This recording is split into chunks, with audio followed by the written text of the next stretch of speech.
Yeah, hi. Yeah, we're going to be continuing our footage of an analysis of a rage thug. Look at him there. Thuggish and full of rage. Look at him. Look at him. Lost in his own rage. Tripping over rage. Memoirs of a rage thug.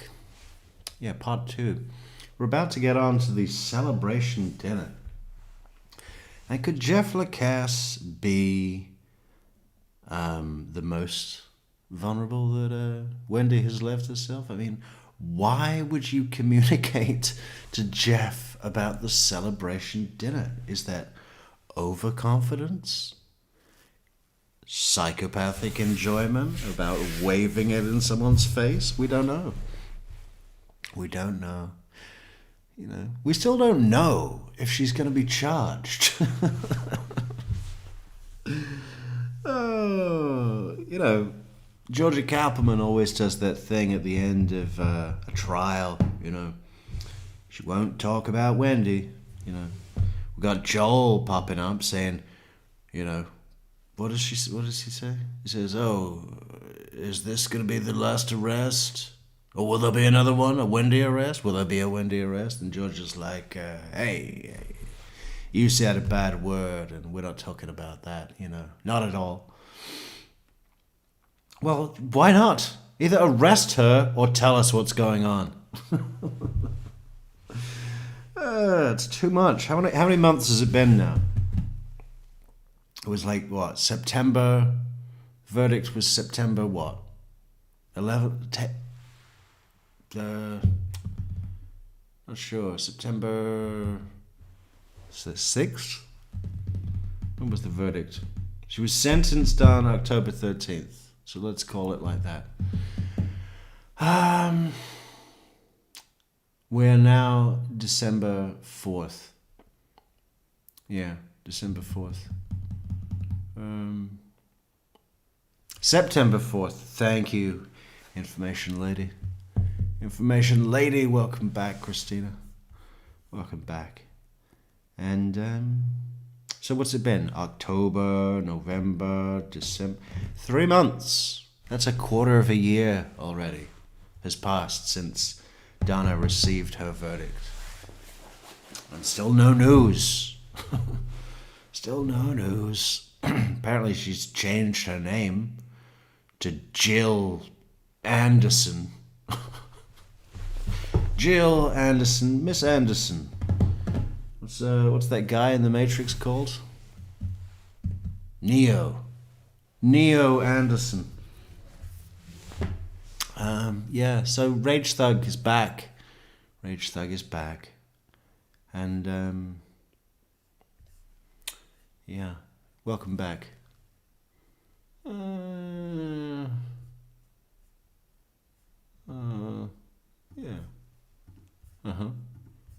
Fine, now, why would I do it? Me. Well, they told me later that she seemed to be concerned that I actually did this. Why would you do it? Jill Anderson Kirk. Exactly. Fine, now, why would I do it? Well, what did she say? Well, Crime of passion. We're breaking up and Jeff's upset. Why would I go kill Danny because I'm upset with Wendy? And by the way, as soon as I heard he's dead, I said, that's it for us. She's back in Miami. That's it. Hey, somebody's in Chicago. Welcome to the Windy City. I know. It's the dumbest thing ever. That's what I was doing. I work it up and see I can't move. By the way, I was in the Air Force. Last time I fired a gun was an M16 in basic training, and I missed the target mostly. I'm not a shot. She also described to me how she knew the details of the crime scene, which sounded very precise, like someone that knew what they were doing. It's impossible she could actually think I did this. I'm a clumsy, absent-minded professor with osteoarthritis and a bad shoulder. I mean, so I don't know if she said that to you guys. I know you can't tell me that. But she was telling people in her social circle, apparently, that they shouldn't contact me, I guess. That, you know, this was really a possibility. And that just seems deeply suspicious to me. A lot of these people aren't really close friends with me, but I found out about this crime third hand. And that just struck me as incredibly strange. And suspicious, very suspicious. I just got a couple other things, and then I'll answer the questions you have. I talked to Hale, and I talked to you. One of the things that we might want to go over in a minute is when I talked to Officer Hale, I know you guys were under pressure. It was a crisis situation, as you were saying. But I was giving him a list of the men that I knew Wendy had been involved in to some degree. And a lot of times it was just suspicion of sexual involvement. I didn't know, but clearly she talked to them about a lot, so it'd be worth looking at. And Officer Hale, or Investigator Hale, was very polite and kind to me, even given the situation. Just simply wasn't interested in the long list of names. He says, he said, we're looking for a degenerate. We're not looking for these kind of guys you're saying. And I should have been more assertive, but she doesn't hang out with degenerates. This is actually a contract killing. There's going to be rich, powerful, influential men. And so there's some names that he didn't even want to write down. So that's the one thing from the previous meeting that was a thing. Just to wrap up the Wendy thing, 10 days later, she texts a friend of mine and says, does Jeff ever even want to talk to me ever again? And Who was that? To a Fran Gamori, who's a mutual friend. I was pretty certain she was involved in this too at this point. She'd been down to the house, visited with the family a couple of times since the crime, describes it as just a bizarre environment when you walk in the room, so secretive and weird. But I mean, that was just strange because she didn't do anything wrong. I didn't do anything wrong, and by not contacting me, why would she say that if you guys told her not to? I don't want to get my own relationship stuff tied up with the crime stuff, but it's just strange. Called Officer Hale, said, hey, just so you know, That's all right. Wendy has a key to that house. Jeff, just let's get through what you know, and then General Isom's going to take you out for wings, and you can talk women. Get it all out, Jeff. Trescott. So I know there was some mystery and discussion and speculation. How'd the guy get in, or I don't know the crime scene details. But Wendy's constantly losing keys, so, and rediscovering them, all the time. Right. So she had keys. He didn't call me back on that, and I don't know if it was helpful or not. And then here's just a list of strange things that she said after the crime. I talked to her 3 or 4 times. She said, I love Tallahassee. I wanted to remain in Tallahassee for the rest of my life. These are phone conversations? These are phone conversations. Danny has so many enemies, it will be impossible to figure out who did this. He's a pretty beloved man, and he was an abrasive guy, but that's a strange thing to say. I've never heard any sympathy from her one time about Danny. She still seems enraged, obsessed, and defiant about Danny. I told Officer Hale that her and Charlie went to dinner maybe 3 weeks after the crime. Charlie called it a celebration dinner via text. She puked on the table. Edgewater Beach, huh? Nice. Do you ever get down to the Botanic Gardens? During the dinner, after Charlie said something, she wouldn't tell me what he said. She said Charlie made a remark and I just puked everywhere. Celebration dinner? That's what Charlie Celebration called it. dinner. Celebration dinner. Let's put it on screen. How do we do that? Let's spell it out. In big letters. Celebration dinner. Oh my gosh. Oh no.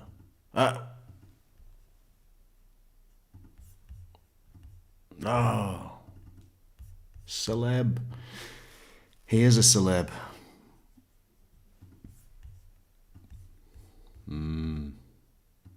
Celebration dinner. What does it mean? There was no dinner.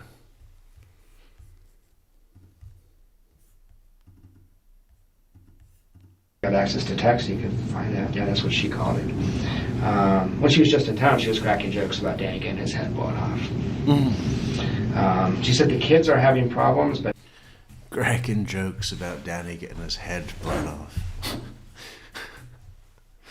Well, if she was up here doing that to people that knew him, imagine what Charlie was saying. I was gonna pay for somebody to blow off my sister's head. No, I was gonna pay for somebody to blow off my sister's ex-husband's head. But the TV was cheaper, so I bought the TV.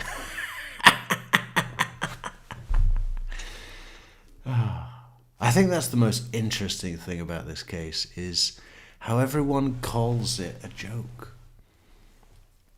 What is the definition of a joke? It's got to lead you in, and then there's got to be a twist and a punchline. What is the punchline? There isn't one. Yeah, I was going to get you a Hitman, but a TV was cheaper, so I got the TV. But not because of Danny's murder. So the kids are peeing the bed and having Yeah, the kids are having problems, but not because of his murder. natural kid stuff. Not because of Danny's murder. That's a really weird thing to say. Most people We would say put pictures up.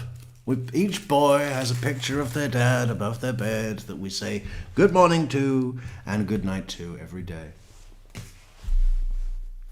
And you know, it's stuff like that where she really shows how sick she is, right? Because she knows there's not a fucking chance in hell that anybody believes that for a second. She's not under an illusion thinking, yes, this'll be believable and get me off the hook for deleting their father. She knows no one's going to be operating under that misapprehension. But she doesn't give a fuck. That's why she likes it. She's like, yeah. A lie, the perfect lie is a lie that everybody knows is not true, but cannot prove. You know? And I wonder, right? I mean, at the moment, the two sons, I'm just going to call them Benjamin and Lincoln. Ben and Jerry. Jerry Lincoln. Ben and Jerry Lincoln, what was I saying? They're miners, right? Coal miners.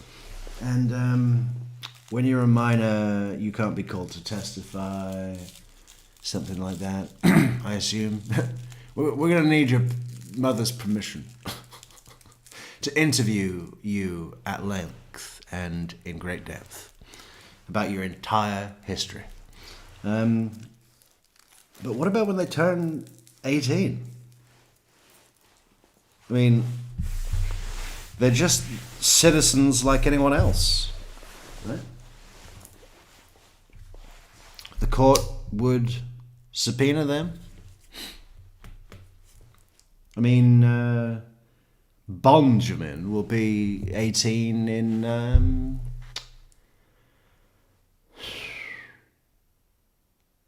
2 years, right? I mean, was he 2009? No. No, not 2009. He would have been 2010, right? July 27th or 28th or 29th, we don't know. 29th, I think. 11 days after the professor was blown away. So that would be 3 years. In 3 years' time, the boy will be 18 years old. And if Wendy's not arrested by then, I mean, what would happen? Would they bring him in?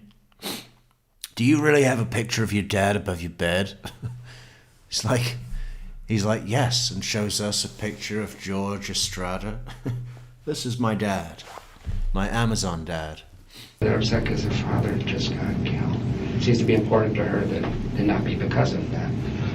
She was very upset that I attended Danny's memorial service. When the Tallahassee Democrat ran the story, they put, it must have been her worst nightmare, front and center picture of Jeff Laccase in the second row, sitting next to Stephen Tripodi and Frank Amori. She was telling people, like, why would he do that? He hates it is Danny. 2009? The man died. Shit, okay. So... Right, 2009. So 2 years. Right? Yeah, 27. He'll be 18. It doesn't matter what I thought of him. He died. He's my colleague. And then lots of strange and erratic behavior. She mailed me back every gift certificate I ever gave her. Just came in the mail with no return address. Started dating a woman that Wendy knew tangentially. And once Wendy found out about that, she called her and made sure, I don't know what she told her, but that blew up on me. So there's this aggressive component that people don't often see. And then when she was just in town last time, we get it. she asked Frank Amore, she's still painting me as a stalker. She said, do you think there's any chance I'll be giving my talk and Jeff Laccase would come and maybe just attend the talk? Or Fran said, she was actually irritated with her. She said, why would he do that? You know, I actually left town while she was here because I didn't small town. I didn't want to run into her. I actually fear her. So Wendy's going over to friends of Jeff's and saying, do you think there's any chance it could have been Jeff? I mean, I would be giving my talk and he'd come in and watch. You know? Oh, yeah. He would suffer through her insufferable fucking... We know what her public speaking is like. Terrible.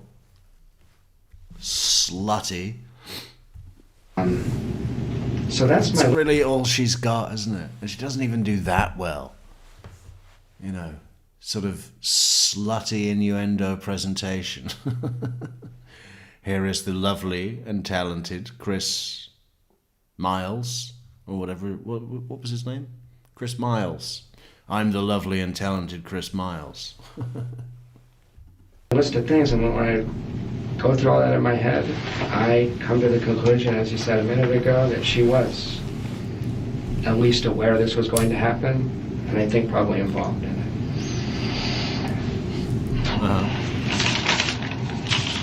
Okay. And I got a list of men here. I don't know if you want. I'm surprised General Lyson didn't have the next question. Involved with what? I'm looking at a menu right now. Remind me what we're talking about. Hang on. Before you tell me that, what do you think's going to be better? The Jack Daniel's barbecue sauce on the wings, or just plain old, shit kicker hot sauce? You know, which are you going to go for, Jeff? And then we'll get back to whatever it is that we're talking about here. Want to see that or not? I'll take your list if I can read it. Yeah. And also I'll write it over again. Can I just tell you? I mean, that might be easiest. It's not that long. There's 7 entries. These are men that she spoke about a lot, and I don't believe she would be honest with you. Has anyone seen Chauncey Myers in chat? Everyone should say happy birthday to Chauncey. Happy birthday, and it's a big one. It's an important one. Say happy birthday to Miss Myers. You guys about this sort of thing? Send those little emojis with that are like pictures of cake. Those are funny. Those are great. she spoke to you about. Yeah. And or I knew she was at conferences with, and or I suspected she had sex with.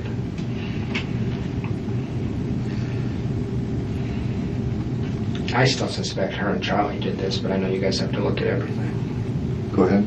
Yeah, well, there's Daniel Sack, there's Mehul Patel. Hold on a second. Yeah. Sack? Yeah. S-A-C-K, right? Yeah, just like it sounds. Mehul? Mehul Patel. P-A-T-E-L. There's Miguel Edmondson. Edmondson? Yeah, it's like E-D-M-O-N-D-S-O-N. There's two guys named Trey. They're different guys. One's in Destin as a real estate lawyer. One's in Orlando as another kind of lawyer. T-R-E-Y? There's T-R-E. Trey? There's two Treys. Okay, Trey, that's all you got, just first name? First name. They're both Facebook friends with her. Okay, one's One's a real estate lawyer in Destin. And one's in... Actually, the other one I couldn't swear is a lawyer. and another Trey, T-R-E. Yeah. And who's a what now? I think he's in Orlando. I don't know his profession. I think he's probably a lawyer. Most of them are. Okay. There's a person I only know as a gastroenterologist, a GI doc in Miami that I believe she was seen in early July. He was at her house an awful lot right after the crime. Here? No, I mean in Miami. Okay. In Miami, gastrointestinal Yeah. physician in Miami? In Miami. And I never heard of him until July. All of a sudden, it made me a little suspicious. All of a sudden, he's around in July. This happens, and he's around after the crime, too. Okay. So I wondered. Okay. Then there's these conferences she attends, and I don't want to be too graphic, but she comes back from, if you're interested in people that were obsessed or sexually involved, she comes back from conferences with slap marks on her ass. It's very obvious what happened to her at conferences. So she went to the British American Project conference in London in the fall of 2014. You know, I heard that Moody creator speak about why that other one, the big one, big in size, speak about why they redacted all these portions. You know, ironically, it was on the video that Moody creator made of the the hire cars, and they said that it was the portions were redacted to protect the privacy of others. Okay. Well, you know, 80 to 90% of the portions that were redacted were portions that made Wendy look bad, like this one. She would come back from conferences with slap marks on her ass, and it was obvious what happened. So it's a bit of a mystery, isn't it? Why would someone sit down, edit a video, go through it carefully, removing portions that painted Wendy in such a light as that? What other explanation is there than it was to protect her reputation? You know? And it was years. It was years. It was at least 6 years that the redacted version of this interview was out there in the public, seen by, well, less people than have seen the unredacted, our unredacted version. Yeah. I mean, I guess the unredacted version's a lot more popular, but yeah, because there's more information, right? But it was 6 years, maybe, possibly 6 years of that redacted version being out there, chewed over by the public. And as it was being chewed over by the public, no one knew about the coming back from the conference with the slap marks on your ass. And that was done to protect what? Why would you go to that trouble to protect Wendy? Could it have been concern over a lawsuit? Maybe. I guess that's why I live in Portugal, and I'm not in any jurisdiction where I can be touched. See how that works out? After the death. 2013. Sorry, that's before Okay. the death. This, and there's a lot of rich, influential guys there. And she goes to the Coca-Cola conference in Atlanta. There's this very wealthy advertising executive and an assistant coach for the Cleveland Browns. She's hanging out with there. I know this sounds crazy. How good? Should we have a look at him? What's his name? I forget. I call him Mr. Cool. Cleveland Browns coach. And Coca-Cola scholar. What's his name?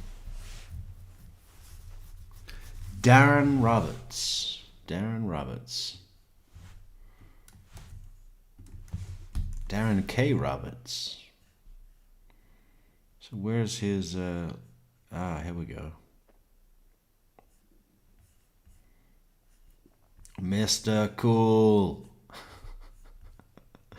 Look at this guy.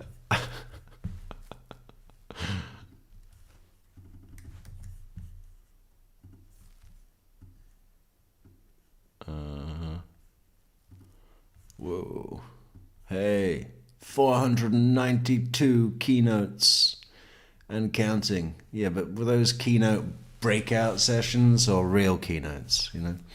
Every year, Fortune 50 companies, pro sports teams, and top industry associations turn to Darren to deliver the keynote that ignites culture transformation.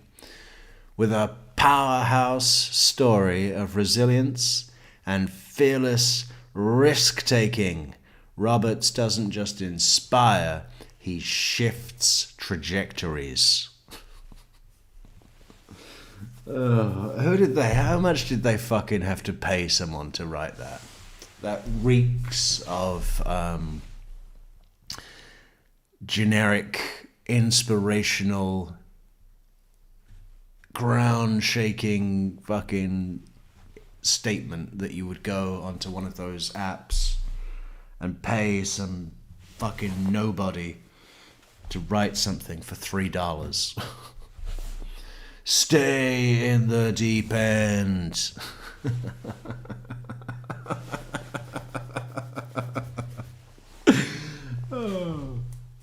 Don't just jump in the deep end. Stay in the deep end, motherfucker. What else we got here? Come on, Mr. Cool. Look at him. Little roll neck sweater. Is that a Super Bowl ring? Darren's story of resilience. Husband. Father of 5. Maybe more. Harvard. Ben, are you black? Harvard law grad. Ooh. Wonder if he knew Markel. That'd be funny. They were in the same class. NFL coach. And angel investor. That's what we need. That's what we need. Hey, if anyone knows Darren, put out a good word, because we want to do the Adelson cookbook. I think we need 4 angel investors. If you want to be an investor, reach out to me on the email. It's just truecrimemetrics@gmail.com. Also, Discord, links in the description. Or any other way. I mean, just go and invest. Buy me a coffee apps right there. It's the links in the description. Become a lifetime member and you get a free fucking t-shirt.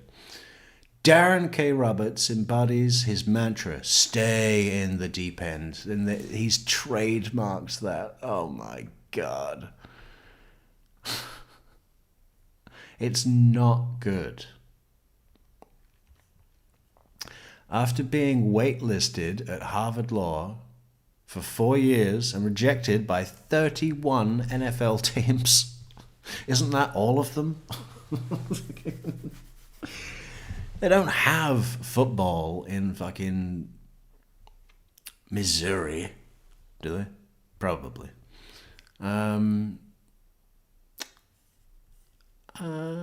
He turned setbacks into fuel.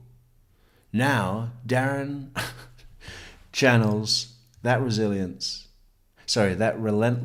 resilience to rewire mindsets and push organizations toward lasting transformation. Okay. What a load of shit. Our crowd tends to be reserved, but within the first 5 minutes, Darren had them on their feet.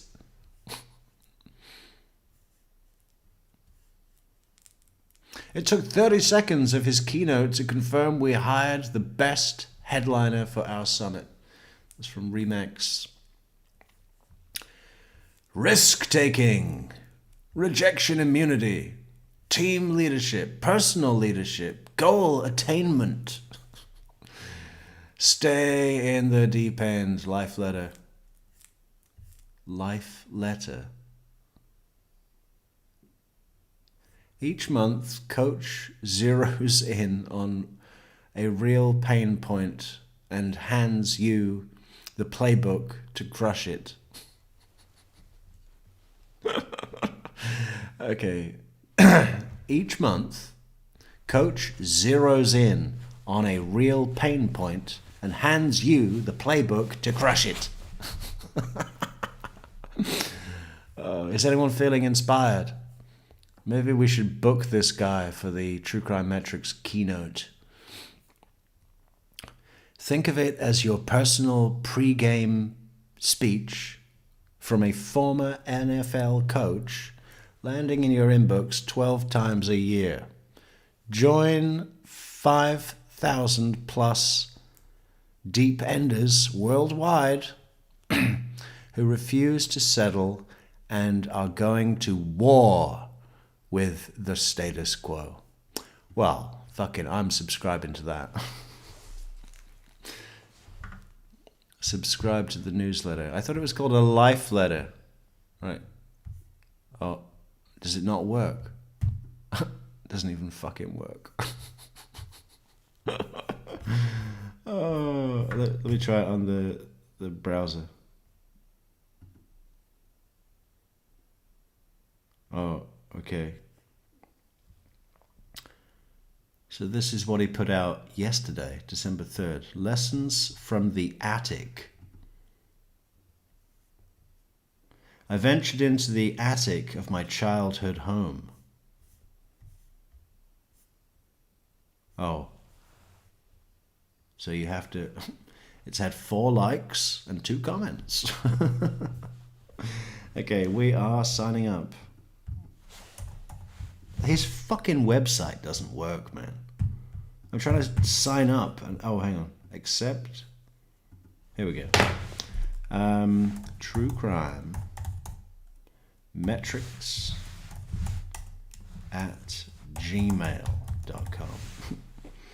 I wonder if that's going to pop up on his list.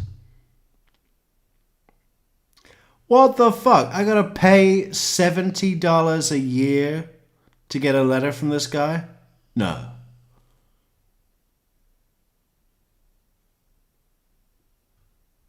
Oh, I can go for the free version. And that gets me subscribe for free to free.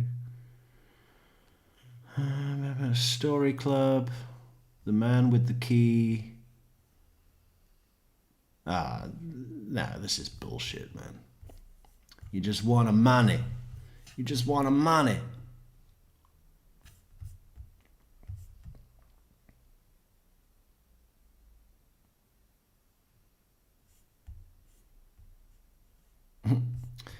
What the fuck?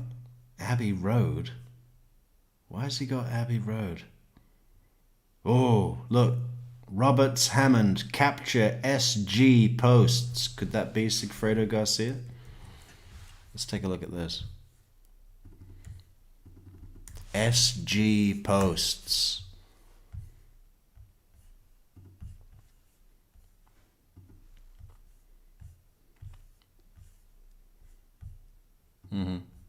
Look at him there. Just turned 47. And why does it say 34 on your cake?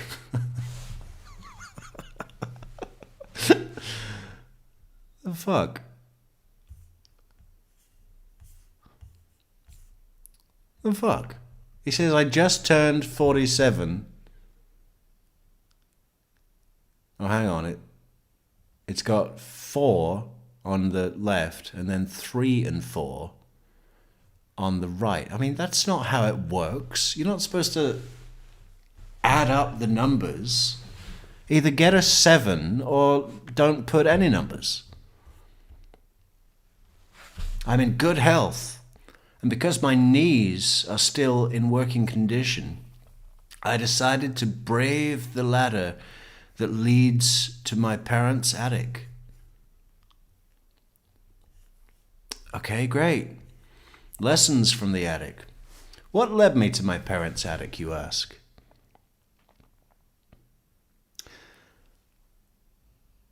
Well, my mother keeps reminding me that I have a lot of random boxes sprinkled throughout her home that are filled to the brim with my stuff. As I rifled through one of the boxes, I unearthed some gems from my undergrad days. Abbey Road, in pretty good condition. I mean, if he's 47 now, I mean, that would be 2018, 1978. So I highly doubt it's a first print. Here we go. Exhibit B. What's the date on this? I can't see the date. It looks old, though. The Daily Texan. SG Posts.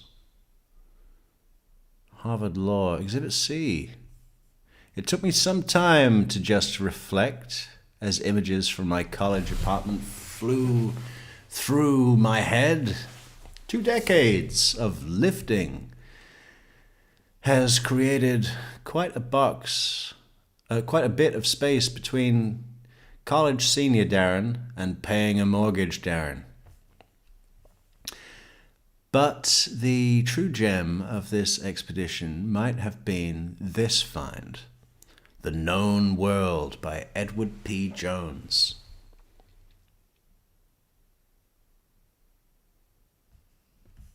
A little backstory. Each year, has anybody read The Known World by Edward P. Jones? Author of the National Book Award finalist, Lost in the City.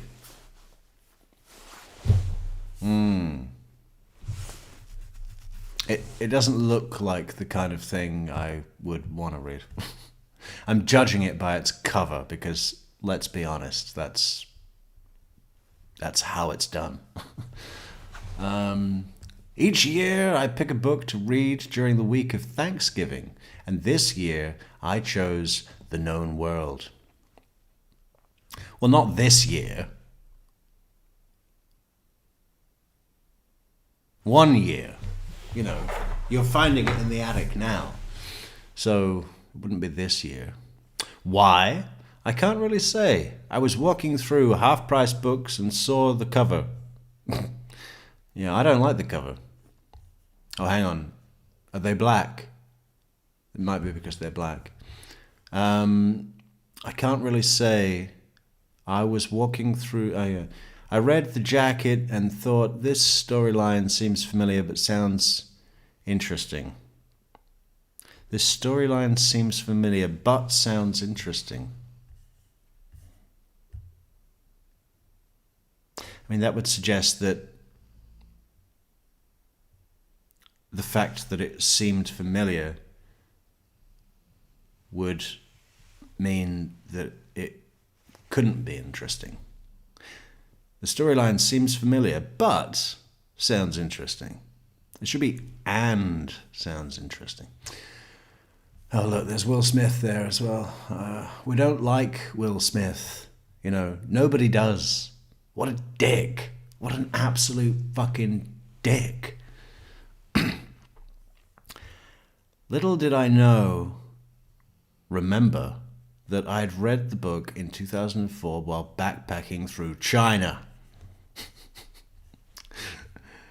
Yeah, he had to take public transport from the airport to the railway station, and he stopped for a bowl of rice, and that was backpacking through China. The book on the left is from that trip, As what? And what's even better, I can't read marginalia. I can't read the marginalia. Marginalia? What the fuck? To see which passages moved me as a 24-year-old. A few thoughts. The groundswell of lifting has an uncanny way of fixing our feet in the present and future. Is that the sort of thing your keynote's made out of, dude? Not only were my feet in the present, they were also in the future. Stay in the deep end. Trademark. Boilerplate, boilerplate. Darren Brown, Cleveland Brown. We are working today to save for tomorrow. Okay? Yeah, I think about I think I remember that one from the story about the squirrel who worked all summer while the grasshopper did nothing. But maybe, just maybe, it's time to revisit some parts and people of your previous lives. Who knows what gems you may uncover. I wish you all a season of merriment and peace. I love you. All right, well, you didn't tell us about the attic. You told us that you found a book that you read while backpacking through China when you were 24 years old. What? That's not an article. The fuck? Am I overcome with inspiration right now? What are the comments? Look, one comment. Treasuring all of these. Diamond, and you and your family. Belated happy birthday. God, I think Meredith White Garner. Let's see what we can find on her. I think she wants something. She wants something cool. And then Darren, 2 comments, and his is one of them. Such good times from our tenure at the 40 acres. Oh, they know each other, do they? How well? Very well. Yeah, let's see what we can find on Meredith White Garner. How do we do that? Let's go to the Googles. Meredith White Garner. Here we go. Insta. Oh. Shall I send her a follow request?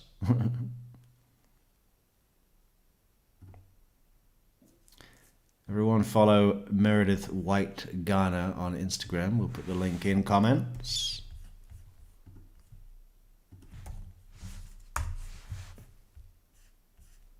There you go. See what she's up to. See if you can find any pictures of Mr. Cool on her Instagram. Her profile picture is a picture of her and what I would assume to be her husband. Or cuck. Yeah, I got another conference this week. Yeah, Darren's going to be there. Big keynote, big inspirational keynote. Stay in the deep end. Trademark, boilerplate, boilerplate. Okay, back to the video.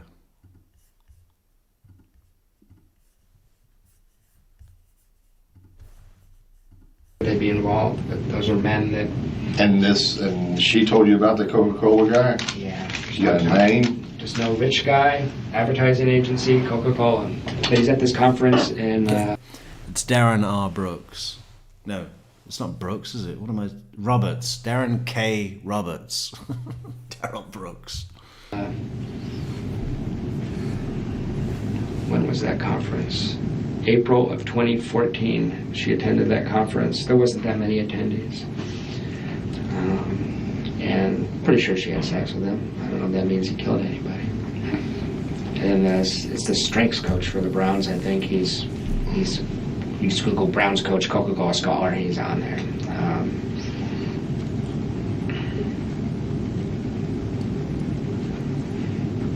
The guy that's the Coca-Cola executive is also the strength coach? No, it's called Coca-Cola Scholars. It's a program, Okay. a conference. So there's two guys there. And Wendy had talked to me about having sex with multiple guys on multiple days. So I don't think you can say, well, she was at the conference, she was with Mehul, so she didn't have sex with this guy. Yeah. So she was bragging about that. At one Okay, so I got Daniel, Mehul Patel, Miguel Edmondson, 2 Treys, a GI doc in Miami, and a Coca-Cola. And people often ask me, they said, do you think that Wendy was unfaithful to Dan, to Professor Markel? Yeah. Absolutely. I don't think that she was ever considered it, anything. There was no,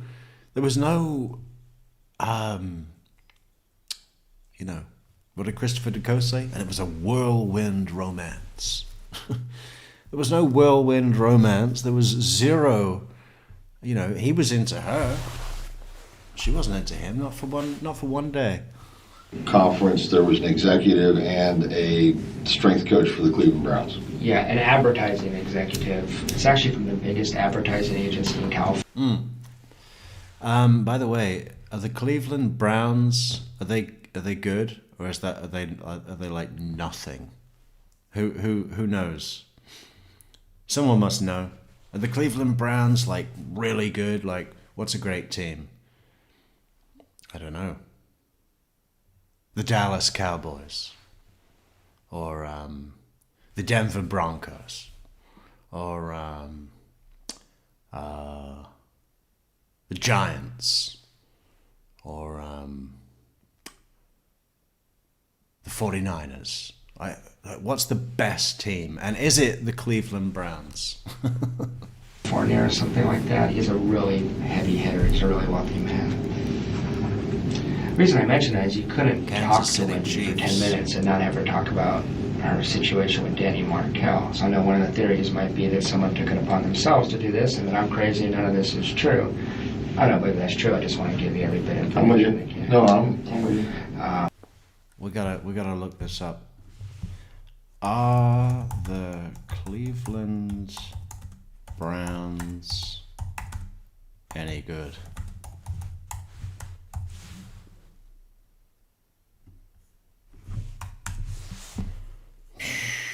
Yes, the Cleveland Browns have been good recently, boasting an elite defense led by Myles Garrett and a Coach of the Year candidate in Kevin Stefanski, leading to playoff appearances, but have faced inconsistency, injuries, like to QB Deshaun Watson, and organizational facility challenges that impact their overall status as a top contender, fluctuating between strong performance and frustrating losses.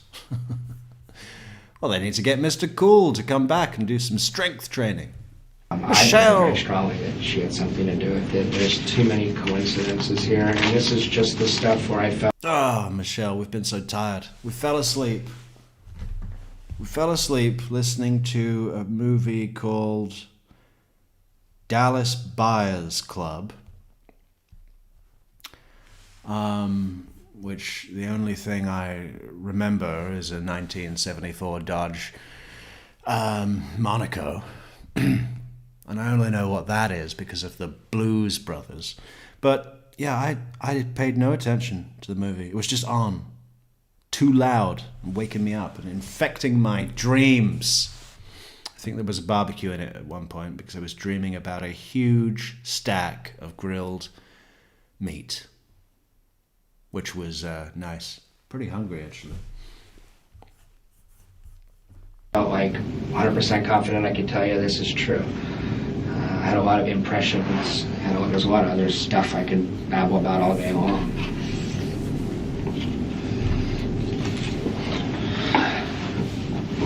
So I'm clear, when she went to this Coca-Cola conference in Atlanta, she met not just one, but two guys? Is that what you're saying? She talked a lot about, Michiel was at that conference. Okay. Michiel used to send flowers to the house. I'm sure they had an arrangement of some sort. And she spent Christmas with him in 2013 as well. What does he do? He's a rich guy in New York. Just a rich guy. He's a banker, I think. And this Sack, he was a professor, right? He's a professor. Which law? No, he's English and humanities. I mean, I know none of these people pop out like, well, they're a killer, but... What is it about conferences, huh? Conferences are just fuckfests to some people. I used to go to a lot of conferences. Yeah, what was all that about? I'd be shocked if Daniel Sack was involved. Yes. Daniel Sack never wanted to meet her kids, wanted nothing to do with her divorce or her family stuff. I can't imagine. What about Miguel?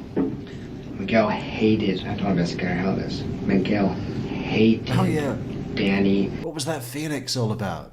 I remember her from like years ago. But then we haven't seen her in years. And then she came back and was like, well, I still don't know how to read it. She showed me texts about how much Miguel hated Danny. Miguel and her dated right before me. His relationship preceding us. They only broke up because he moved to D.C. for his job and could not be here. And she often talked about the fact that she could be with Miguel if she lived in Miami. What does Miguel do? Works for ExxonMobil. He's a CPA. CPA? An accountant. Yeah, he's good about moving money and hiding money. If ExxonMobil are in a little hot water, he's the man. The heavy hitter in Exxon. So Miguel Edmondson is a CPA for ExxonMobil. Mm-hmm. Relocated to D.C. Mm-hmm. Man, my handwriting is getting atrocious. Yeah. Well, you do this all day long, and then you pick up one of these, and it doesn't work good. Yeah, it's all school. Okay. Went to D.C. and hated Danny. Hated Danny. What would the text say? I can't remember what it said, but I remember Wendy going, look how much, because I did not know that she was still seeing Miguel. I believe that she was. She had one weekend, she went away, and she only stayed at her house, which was foolish given the game she was running. Because like flowers and cards would come from other guys when I was at that house. While you're there and she's gone? Yeah. So a box of chocolates got them from Miguel, and I looked at the envelope, and you could sort of see something about last weekend, and you know what I mean? So I'm like, oh, jeez. So I think her relationship with Miguel was ongoing. I don't know to what degree, but she saw him in October 2013. She went to D.C. and saw him. That's after we were dating, and I believe she met up with him a few other times. But she told me both Miguel and Michiel she was interested in being in a relationship with, but they could not live in Tallahassee. So that was one of the other motivations for wanting to get out of here. But Miguel had been in Tallahassee? Even in New Orleans, he'd been close enough they could kind of see each other on weekends. How'd they meet? They met at the 2000. If you Google his name, the first thing that comes up. If you Google their names together, they both traveled Europe together in 2009. Wendy and Miguel. Yeah, he hated Danny though. But give me a specific, Jeff. Yeah, Miguel went to Europe with Wendy as a group of like 10 professors. And he came to stay with Wendy. He came through Tallahassee, I guess. And he left early because he couldn't stand the way Danny talked to Wendy. This is while they were married? Yeah, this is 2010. Okay. I've always assumed the best of Wendy, that she was faithful to Danny, but Danny is described by her as very controlling and overbearing. It sounds like my experience, she's just trying to rein in his wife, who is not exactly the most moral person. That's my suspicion. But Miguel, per Wendy, Miguel he came to stay for a week and he left after day 2. He says, I can't handle this guy. And the text, one time she said, look, Miguel just texted me and Danny did rile some stuff up, and he was trying to, that thing where Jewish women have to get it's called a get. Yeah. Danny asked for one like in July, and it was about that she should say, look at this, we'll go Miguel. Instead it was something like fuck Danny or just something like that. I hate that guy, something like that. Okay. Back to, I'm curious about this episode where she vomits. Me too. Okay. She texted you that directly? She called me. She called you? She called me and described it. Yeah. When was this episode? Do you remember? I can find out for you, but I don't remember. It was not too long after the crime. It was the celebration dinner. And what was the celebration for? That Danny was gone. That's how Charlie talks about Danny. But I mean, you don't hear that firsthand. She tells me that. She says we went out for what Charlie called a celebration dinner. Because Danny's gone. Mm-hmm. Hip hip hooray. Did he say, look what, I'm assuming he didn't say, you're welcome, sis?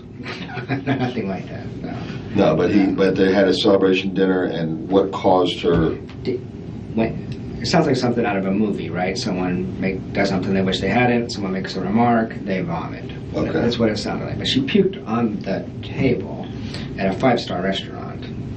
Okay. Or at least a 4-star restaurant. And she texted that? She called me and told me that. She called you? Yeah, she did. We were still talking at that point. Okay. When I started dating that girl, and that was it. How many times do you think General Isom has vomited on the dinner table? Just trying to squeeze in that one more bread and butter pudding. Can I get another portion of fried bread? I'd like a large portion of fried bread. For us. We didn't talk after that. She was very hurt. When you started dating that girl? It was a long story, but long story very, very short. She said, she knew this woman, and she said, I should introduce you guys, because we decided, probably not going to be able to continue this, but it was in this limbo because of the crime. And I said, yeah, you should introduce us sometime. And she sent her an email to introduce us, but we'd already been dating. I didn't want to bother Wendy with that when she's dealing with her murder. Right. And she texted me scathing texts, like, I never want to talk to you again, and that was it. So it was super, Are you still with this woman? No. And then Wendy calls her the next week and makes sure, I don't know if Wendy called her or what she did, but they have some mutual friends. This woman, shortly thereafter that conversation, this woman said, I'm not interested in seeing you any longer. Okay. So, which I thought was pretty aggressive. When I texted Wendy, I said, hey, put me through a lot of shit. Give me a break here. Just stay out of this, please. Yeah. And she didn't. You know what I'm going to do, Jeff? I'm going to kill your next relationship prospect. Out of spite. Enjoy it. Don't Very fuck aggressive. with me.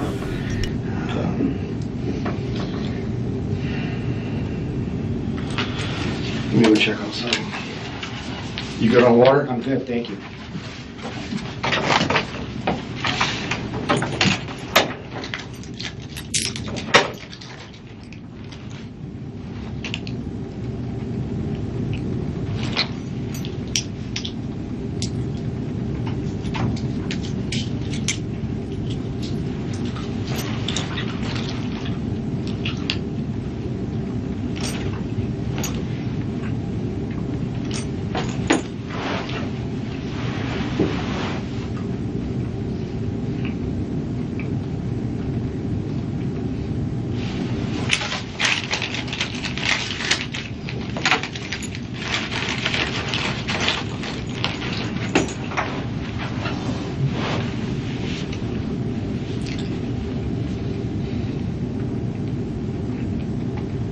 Modern.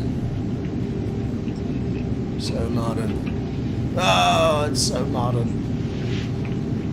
Oh, support the channel on PayPal. Easy. Modern. App. Future. Choose the future.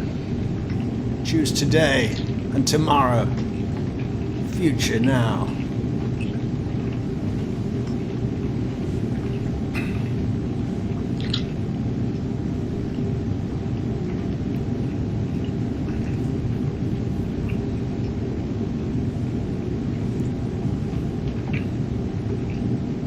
Hello, Soap.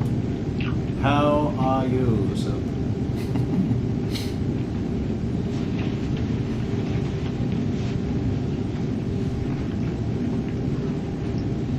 So you were on the bed, but you have now come to the couch. It's nice to have options.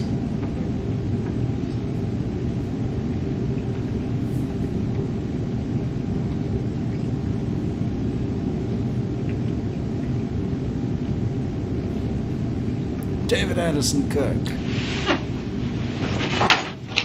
Full green light.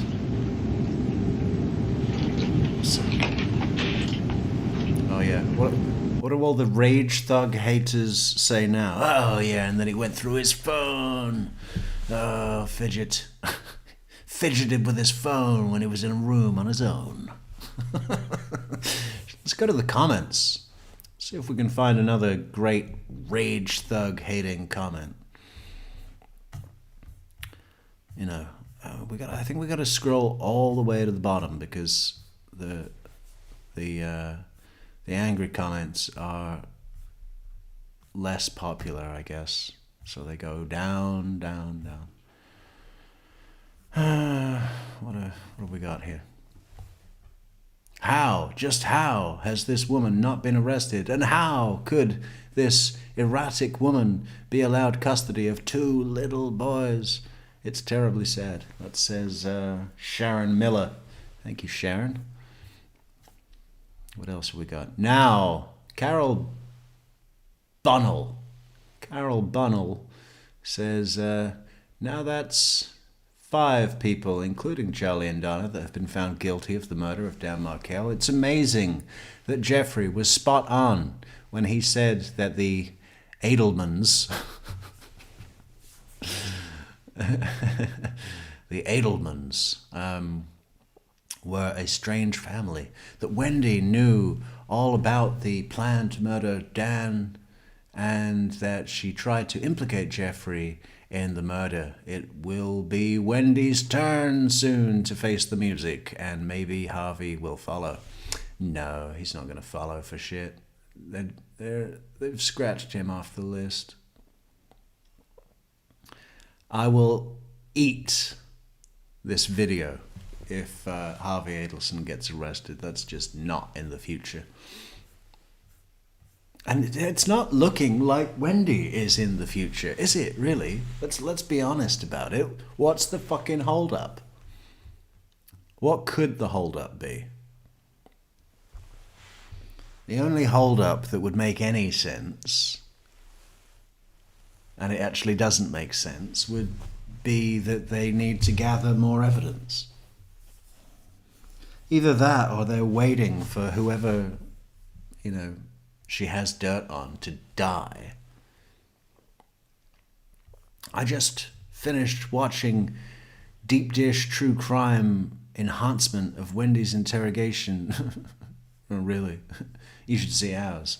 It's way better. Blah, blah, blah, blah, blah. Do you think... Okay, Brenda Redmond says, do you think Wendy chose him specifically to groom as the fall guy? I'm going to answer that straight away. Yes, 100%. This wasn't someone that she got into a relationship with. It went sour, and then he became the fall guy. He was picked. He was picked from day one. Or was it an afterthought? No, it wasn't an afterthought. Did the whole family know the plan would be to set him up? I'm convinced 100. The whole family was in on Dan's murder. Yeah, us too. The Edelmans. Ooh. I'm just wondering if one of the initial plans was to find a jealous boyfriend to set up. Yes, 100%. But, set up not as serious where he's going to go down, because there just wasn't enough for them to assume. That it would be very crazy if he actually went down on the amount of evidence that was not against him. Even if he left town at the same time, same day, there was just not enough to do that all the way. Just wanted the cops to look over there We're going down to Miami, and then you speak to Mr. Lawyer. Okay, we've got to play the video. Play the video. Play the video.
Still trying to get that photograph. I don't know if it's still going to be on his Facebook page or not.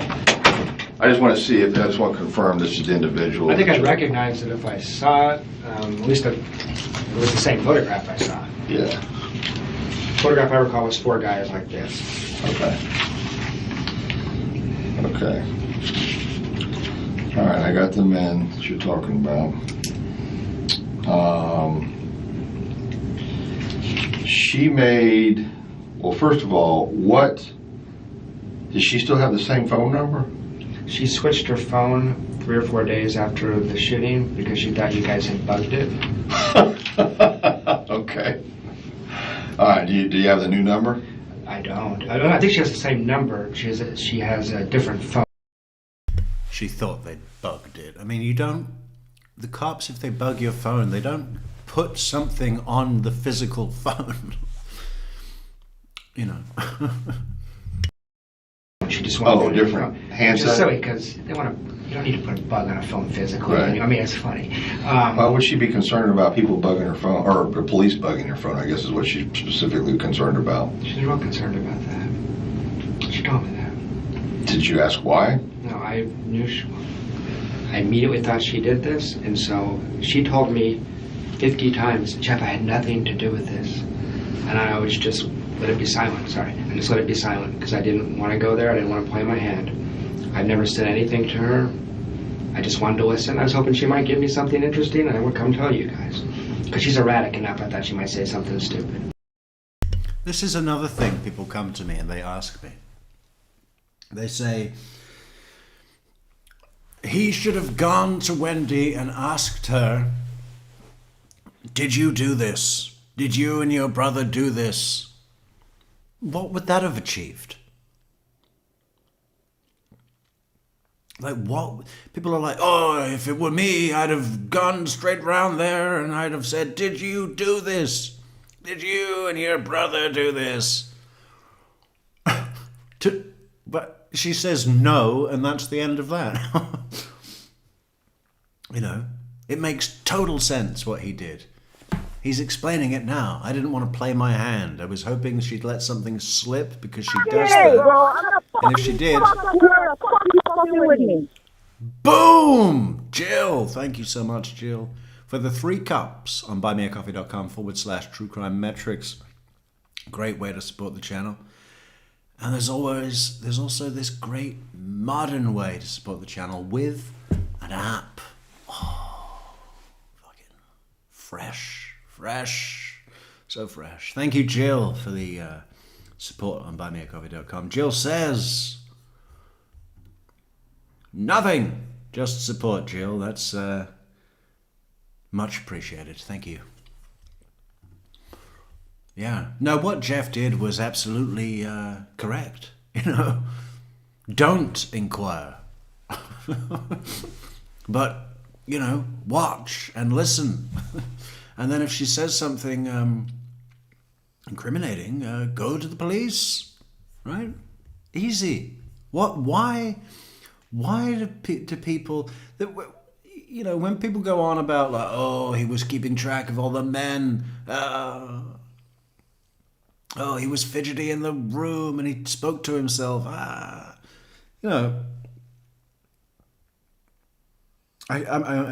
not saying that I understand what people's problems are when they say stuff like that, but I can put my mind in that place. I can go, okay, this person has a problem with fidgety people or whatever, I can imagine what that must be like. But the thing that I can't imagine at all is people that don't get why going to Wendy Adelson and what was it? Adelson, and saying, was this you? Did you do this? Did you and your brother do this? What would that fucking achieve? Nothing. That's what I don't understand.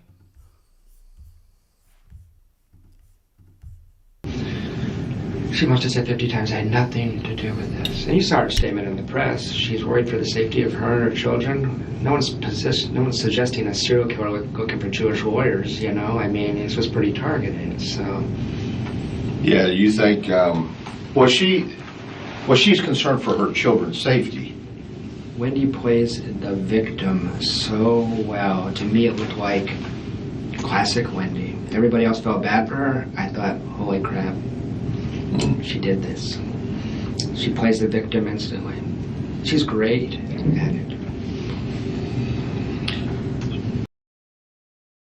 Correction, she's not great at it.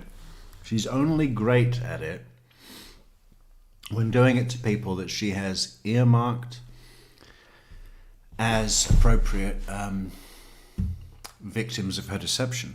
It would not work on me, not for 1 second.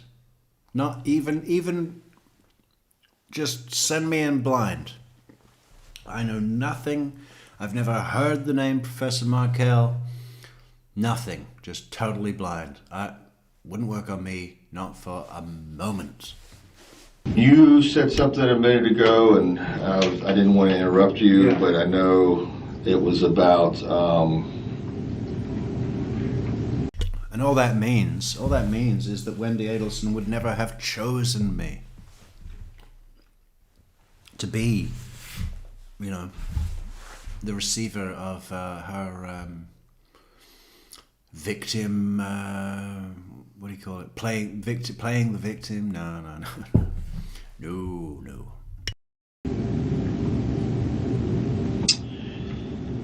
Something about Charlie getting shot. Charlie getting shot. Yeah, I thought she said something about... I thought you were telling me that Wendy was up here or had said something about Charlie getting shot or Charlie getting killed or something like that. She referred to that. Danny or Charlie? I'm sorry, Danny. I'm sorry. I'm totally confusing you. Yeah, that's okay. Danny getting shot. Oh, when she was up here, how's this for awkward? My best friend sat next to her at a bat mitzvah. He refers to her, just so you know what it's like in the community, he calls her the murderer in common conversation. He's convinced. I don't know how, a lot of people, and that's not from... He calls her the murderer. Oh, better not sit there, the murderer's coming. Is this Stephen Tripodi? I bet it is. My take on it, that's his take on it. Right.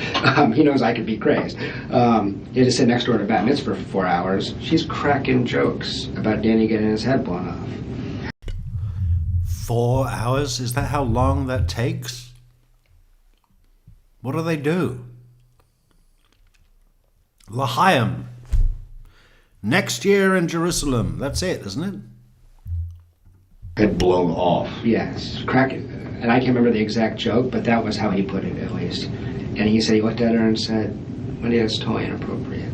Where was this at? So it was the Andrew Epstein's daughter's bar mitzvah, Okay. which was 3 weekends ago. She was here for 4 days.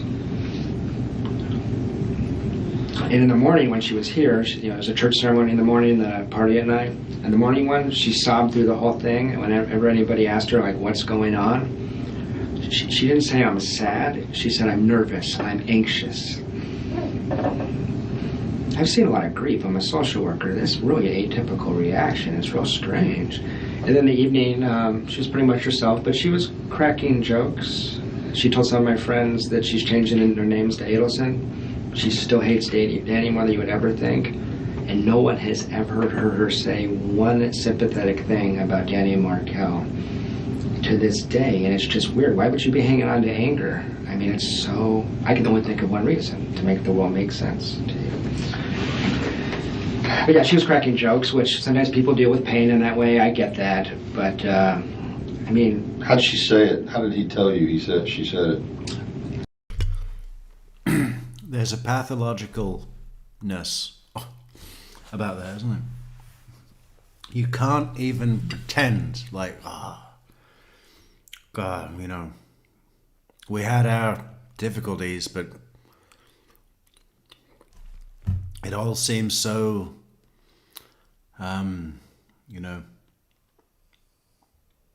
insignificant now. I never thought he'd get blown away. I can't believe I'd made his last days so difficult. I'll have to live with that. Couldn't even say something like that. Yeah, the boys are upset, but not about this. You might have sent me a... Oh, here's what she said. There was one just general joke, but I have the other text. He said, "My favorite quote from tonight, I overheard Wendy saying, 'At least it didn't happen to Jeff or the kids or somebody I actually cared about.'" Okay. So that was the vibe. They split those two. They split this town into two piles. I mean, it was a nasty thing. But people that aren't me, because I'm careful. I haven't told anybody the story like I've told it to you. I've told people I'm suspicious. That's about all I've said. They find her behavior erratic, bizarre, scary, and people who are very close friends to her are coming to the point where they're like, "Jeff," I'm people stopping in my office saying, "Jeff, is there any chance I was just out the Adelsons in Miami. Is there any chance they had something to do with this? That's the weirdest family. The vibe. You walk in the room and something's strange." I know it's all subjective, but it helps me to hear that, because I feel like I'm a crazy person for the last 6 months. I've been waiting for you guys to arrest some vagrant, I mean, and those names I give you, I mean, that's so you can have all the... Some vagrant. Why would that be?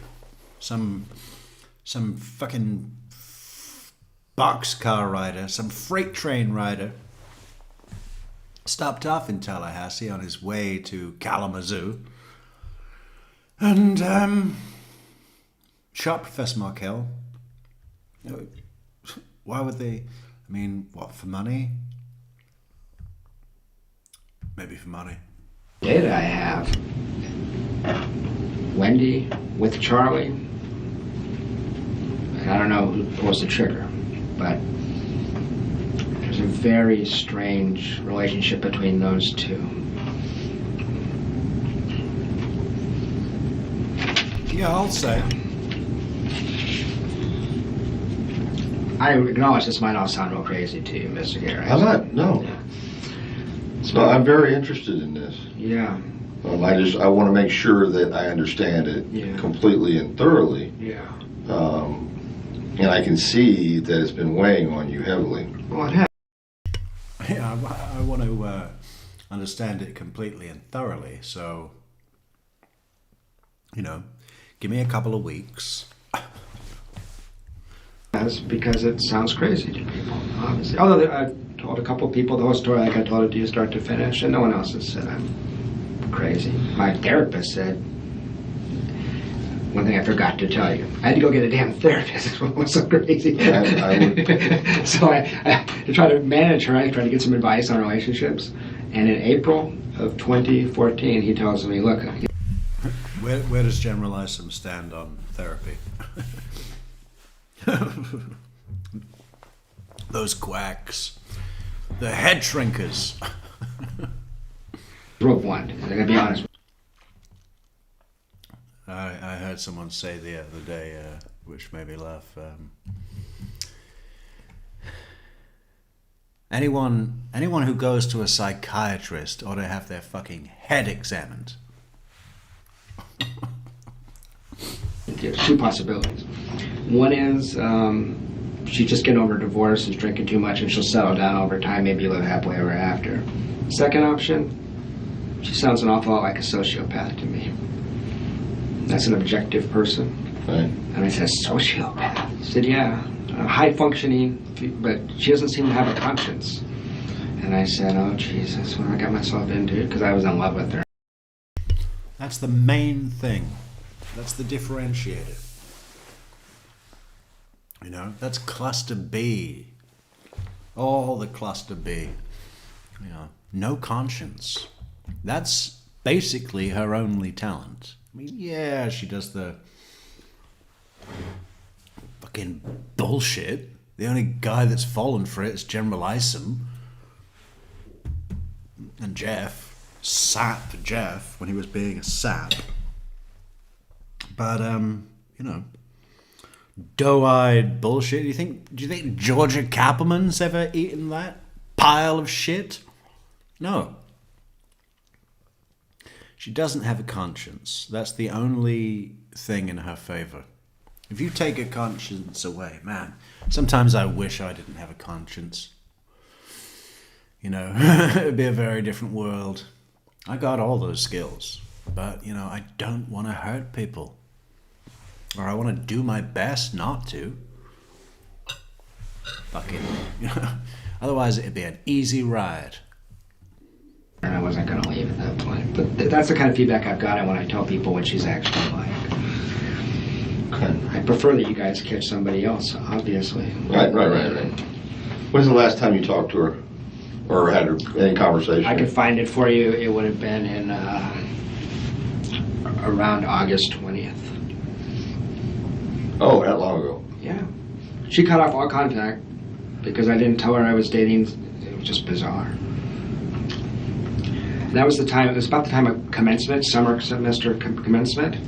That was another thing as far as narcissism and a crazy person. You know what Wendy was mostly upset about? And she told me this. The fact that she had to cancel her commencement speech because Danny was shot. Her attorney said it's a bad idea to get yourself in front of the media like that. Inside Edition will show up. You can't do it. She was devastated.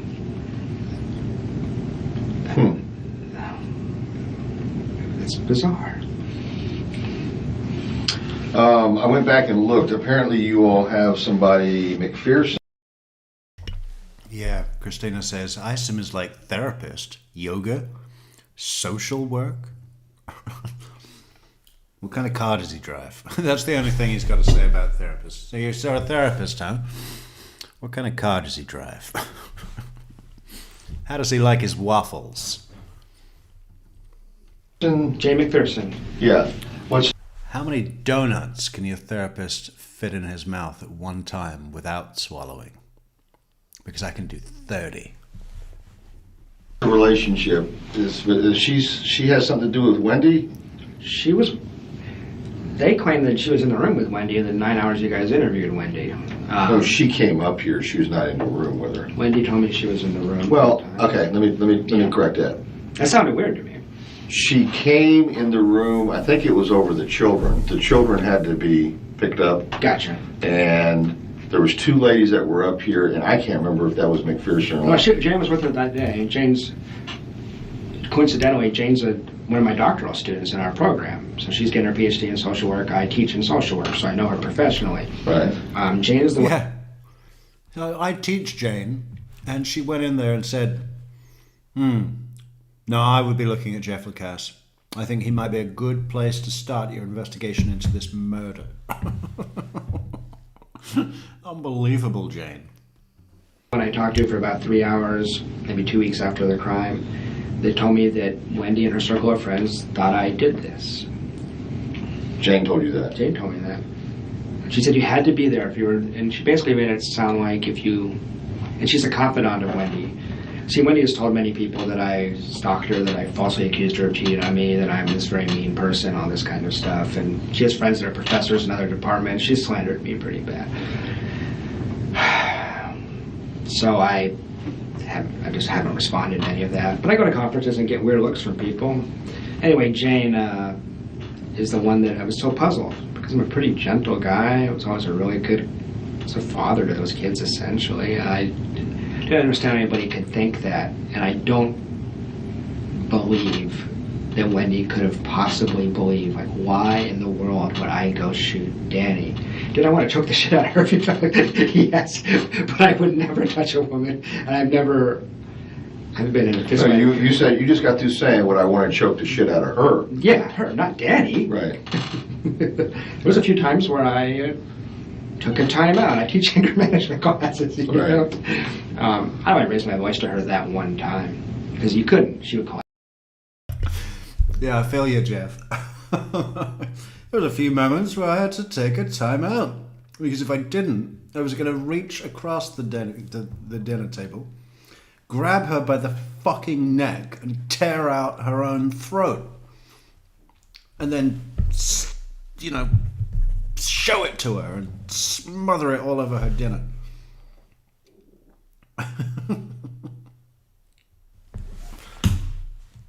Take a time out, Jeff. Rage thug. But Jane knows Wendy as well as anybody. Jane doesn't think any of this. But Wendy's pretty good at fooling people. Although some of this information is publicly available, I should add. Like, she's a Truman scholar. If you go on the web and look at her statement, she says, "I hate Tallahassee, you're a bunch of country bumpkins." That's basically what she says. You know. Although I think she told a lot of the locals What they that want she to was. General Lyson was like, yeah, we like it that way. How many times has he heard that? Big city people come up from Miami to make a home in my town and then call us country bumpkins just because of the annual pig race. Did I dream that, or is there actually a pig race? Let's look that up. Because I've been making that up for years, and then suddenly I saw a poster or something. Annual pig race, Tallahassee. The main annual pig race event in the Tallahassee area happens at the North Florida Fair, typically in October, featuring Show Me Swine pig races as part of its family fun, with the potential smaller events like the Village Square's Flying Pigs annual party, non-race but pig themed. Also occurring in the fall winter, so check the North Florida Fair's website for specific dates. I wonder if we can get a video.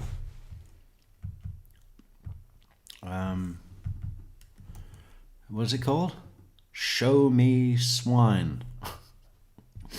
Okay. Show Me Swine. Wow. Oh, hang on. Ooh, he's a big one.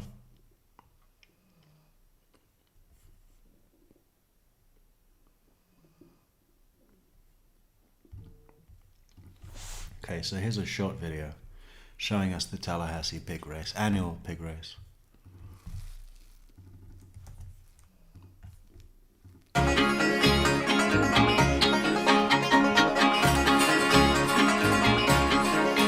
Wow, look at them. Is Isom there? God, look at this guy down in the red on the left. Looks like one of Santa's elves.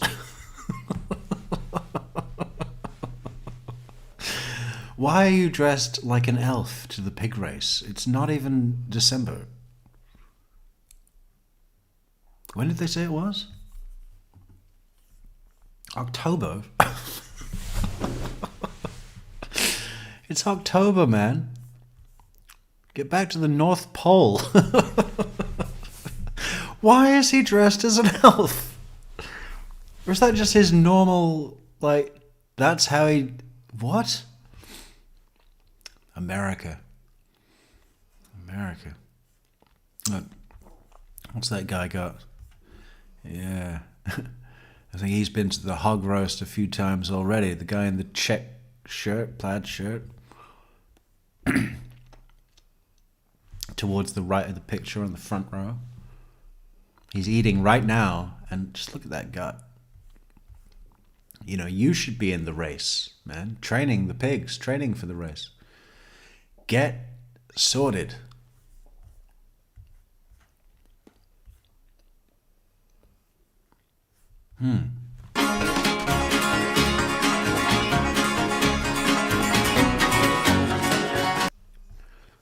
Donut, burger, pizza. See, this is the problem, America. What about, you know, what do you call that shit? You know, the healthy shit. Couscous. Where's the couscous stand? And the falafel?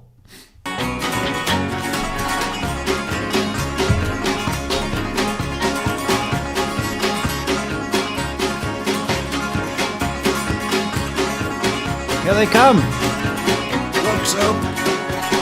Ooh, oh, I like it.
Well, that was fucking brilliant.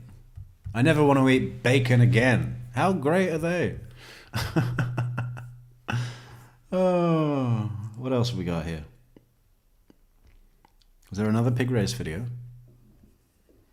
Oh, Magic Man. That was good.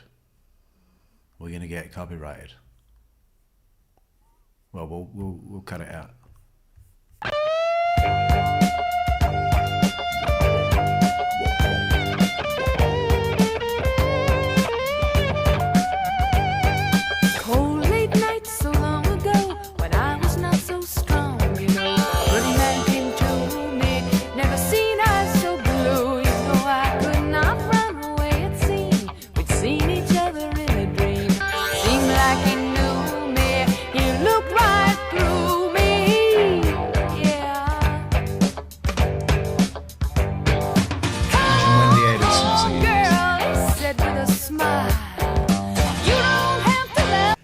You know, I thought I might do a fucking montage. Let's do a Wendy Adelson montage. Hang on. We'll do a proper montage tomorrow, but we got to put a picture up. How do we put a picture up? Let's have a look. Where is she? What did she do?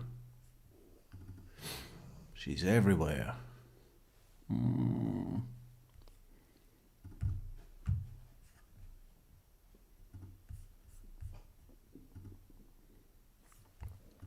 Go back.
this spell lasts forever.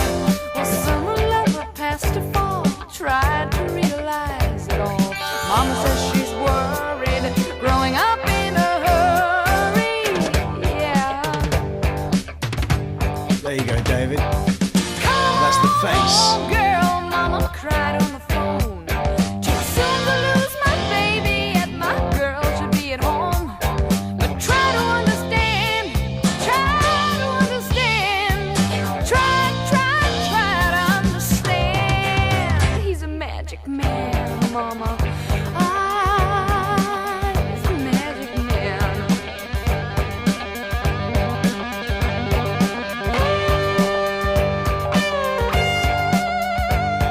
Who's the magic man? Charlie. Come on home, girl, he said with a smile. I cast my spell of love on you, a woman from a child. But try to understand, try to understand. Oh,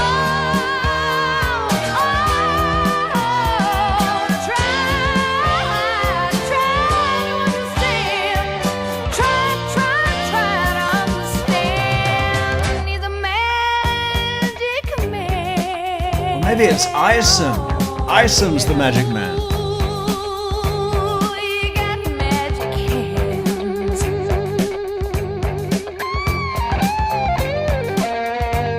Cannoli eating hands.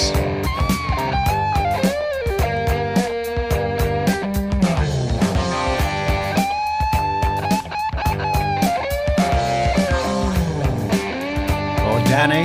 Could be Danny. He's the magic man.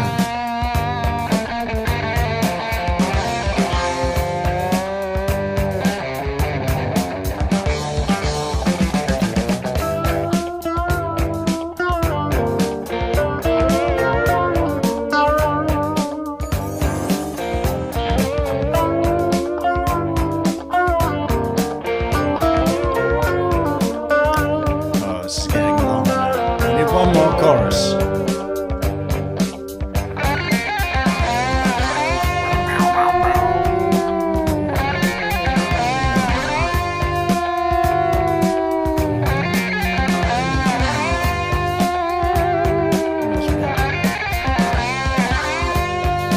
Blue eyes.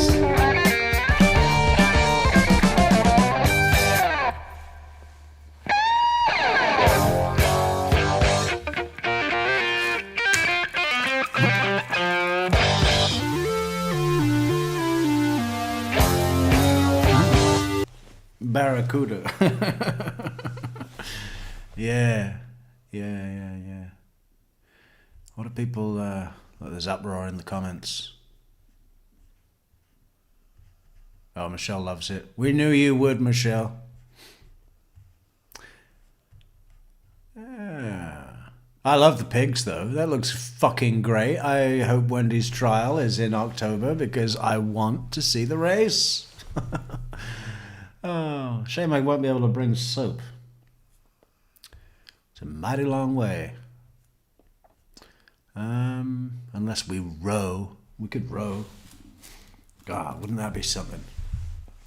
I have virtually no rowing experience. Certainly not, that would qualify me for voyaging across the Atlantic Ocean. I was on a lake once. It was pretty good though. Yeah, that'd be something. That'd get us a subscriber list up, wouldn't it? YouTuber, true crime, Metrix, sails across the Atlantic to see the Tallahassee pig race. Oh, you'd have loved it, Soap. Anyway, we really should get back to Jeff. What did people say in the comments? Yeah. Hiawassee Springs.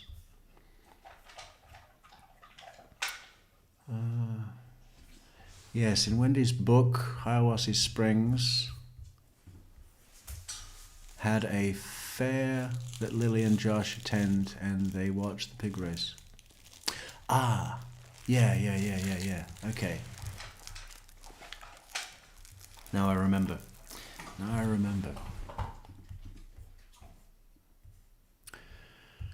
Please hit that like. Yeah, please do hit the like button and subscribe, share, leave a comment, and support the channel on the Modern app. Link in the description. The guy in the red looks more like a Neanderthal or a Viking, not Santa's elf. Well, only because he was too big. If you zoomed out and made him like waist high to a normal man, total elf. I got to watch the pig race in Indiana and it was fun.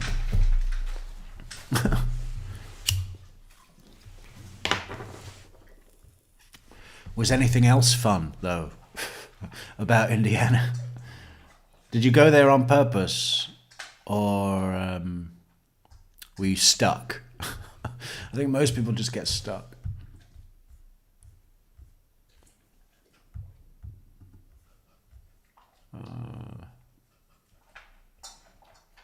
Oh, you didn't like the pig race, Michelle? I loved the pig race. I really did. Makes me want to be a vegetarian, but, you know, just the sight of some meat grilling is, you know, it just makes me think of Chief Mag.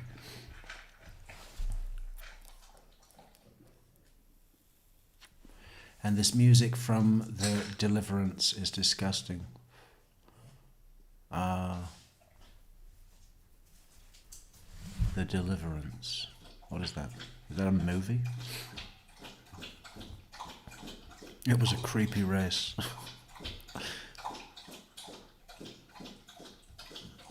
Okay. Okay, people are happy. I think everyone's happy. Uh-oh. No, not that one. Stop. Soap. Finish your bowl. Finish your bowl, soap. Satisfied, she wanted to make the best of things, and that she actually... No, that is what she said. But not when the door closed and it was just me and her in the house. Then it was, I mean, I got tired listening to it. I think it's a great place. I deliberately moved back here. I couldn't went anywhere. I mean, so... But it wasn't for her. And she made that clear to you, is what you're saying. On a daily basis. You couldn't pull up to the movie theater without hearing about how the movie theater in Miami is better. Okay. She was obsessed with it. You know, her and Danny thought they'd be here a semester. Got stuck here. So. And then and all she'd been wanting to do is get back to South Florida. And she made that quite clear to you. Quite. I mean, it was kind of cold actually. She basically told me if it's between you and South Florida, I'm going to South Florida. Okay.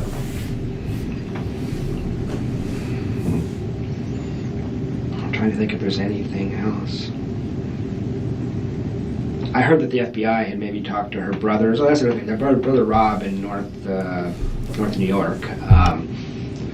He's I don't think he had anything to do with this, but something very weird about this family. There's some emails between us where when he visits the house, he doesn't even talk to the parents. There's just some sick dynamics where Wendy at one point told me that Dad was extremely violent, and I thought, well, this makes sense why you're so gun shy and hair trigger. And then later I said, with your history of family violence, she said, I never said that.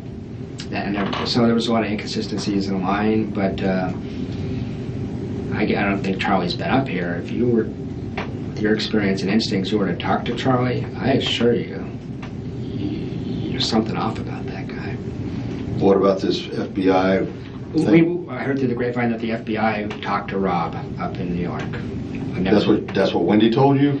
No, I think that's what Jay McPherson told me. Okay. So, and I try not to believe everything I hear because misinformation's everywhere. Well, if Jane McPherson heard it, she most likely got it from Wendy. Yeah, well, that's true. That's true. But he's like an outside, he's not really a part of the core family. They don't have a relationship, basically. Okay. And the impression is he's a guy who wants nothing to do with his family. There's something that happened in that house and he wants nothing to do with it. Okay.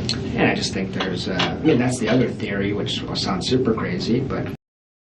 People always go on to sexual abuse. Was there sexual abuse? Was there incest? And, I toyed with that idea I was pretty for that idea at some point, but I'm against it now. I don't think there was anything like that. I was thinking maybe because Charlie's such a sex pest that he was fingering his sister and Rob saw, or something like that. You know, something like that, you know, but I just don't think so. Just, you know, there's nothing to support the idea other than they're weird and private, and Jeff thinks that there's some strange thing going on. But yeah, I don't think so. The people that have visited that. Let's do a poll. Let's do a sexual abuse poll. An incest poll. The best kind of poll that there can be.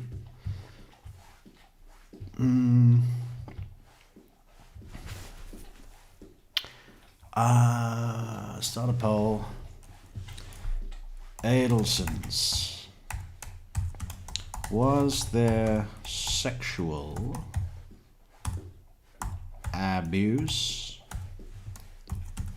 incest,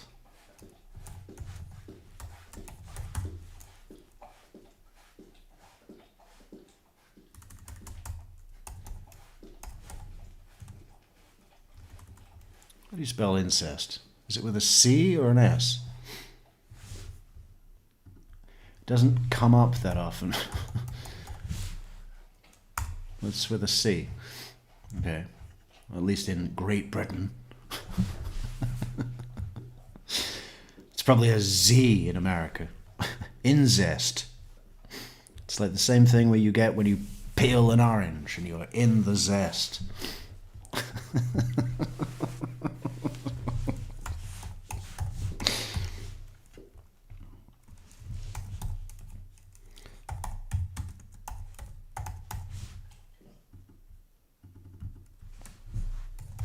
Both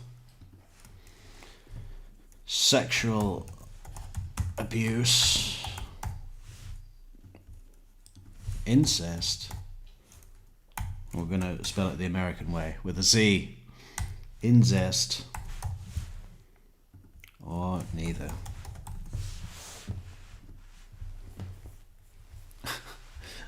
Thank you, Michelle.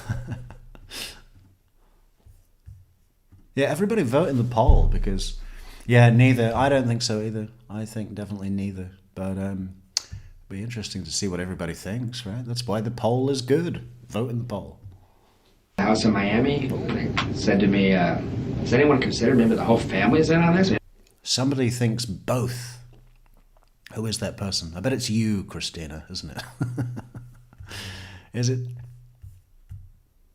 This is I said, people don't do that. I said, well, you go in that house, it's real strange in there. It's real secretive. It's real weird. Have you met her parents? I have. Is there anything that you can tell me about them? You know what autism is? Autism? Yeah, Yes. yeah. The dad and brother Rob have this reputation of being like that. They everyone in that family suffers from a severe lack of empathy for other people. She learned that somewhere. You know, pillars of the community. You get on his website. I mean, years ago I went on it.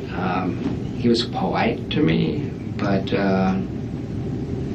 Dad's polite. Mom's kind of rude, actually. I know that Father has been speculated about. They hate Danny in a way. I have a wife. I've been through a divorce. I get life. I've never seen this kind of obsession. Like their hobby is hating Danny. It was like really strange. I mean, and I fell into this because Wendy could convince you of it, and maybe she convinced the parents. But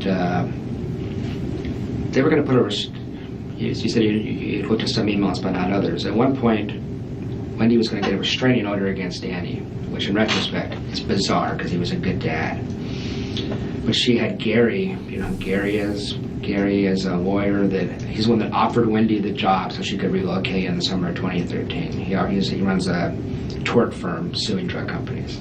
He offered her $1 million job, and I wondered about him too. It's not sexual; it's more of a father-daughter thing, but they're close. close. Gary, I don't know his last name. where's he work? He's a Cohen. lawyer.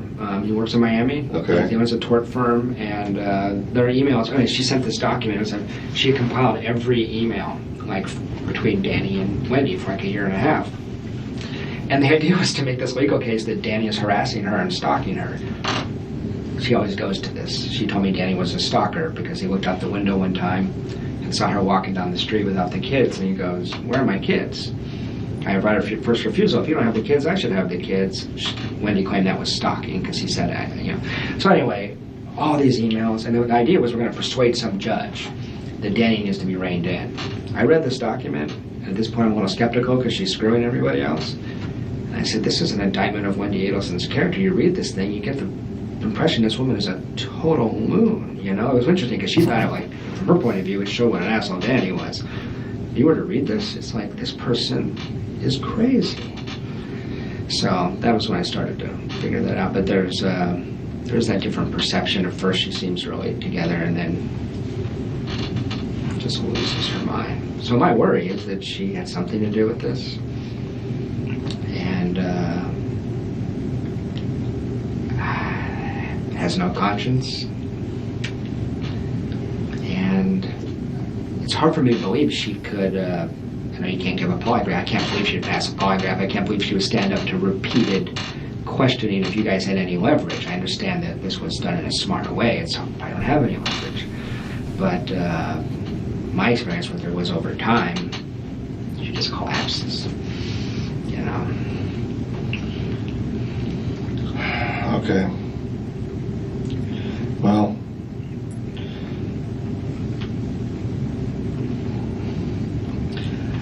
I get I understand that, that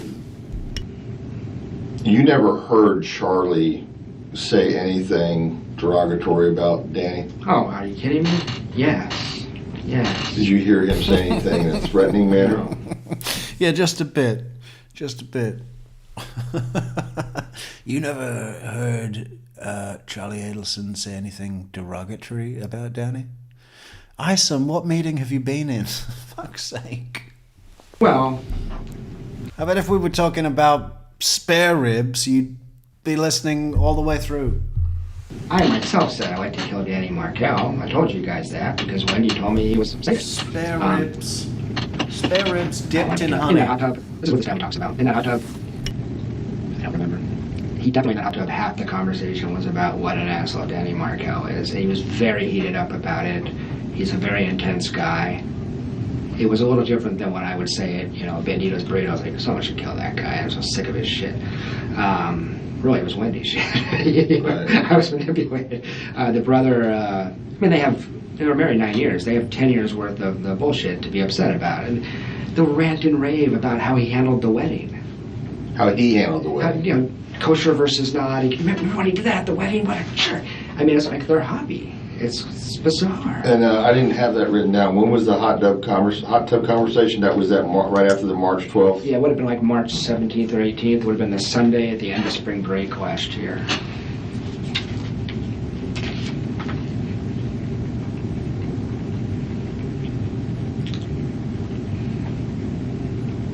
But if the question is, did he threaten Danny? No. If the question is, was he pathologically upset with Danny in a way I found disturbing and it put me off and it was different than, say, even Wendy or her mom?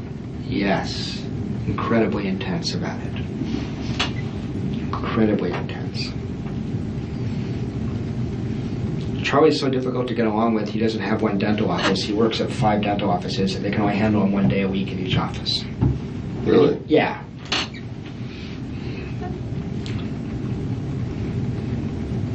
And he seems to know this and strategizing. He's figuring out how to make it work for him. But he was a special ed kid, I believe. He's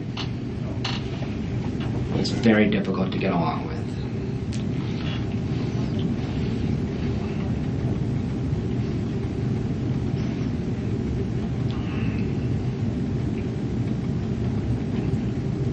And he is fiercely protective of Wendy.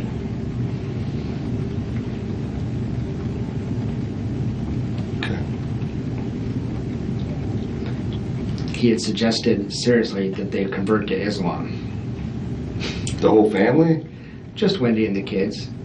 Islam. Islam or Christianity, one or the other.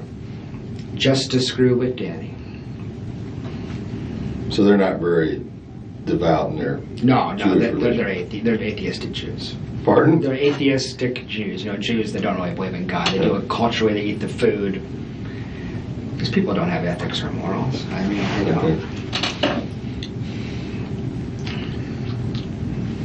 don't. Immediately after the homicide, you came back. I'm with that, Yeah. and then you reached out to Wendy, or she contacted you. 10 days later, she texted a mutual friend, acting as if I would be upset with her. Right. And I said, tell her to call me. She did. At 3 in the morning. She wasn't sleeping well.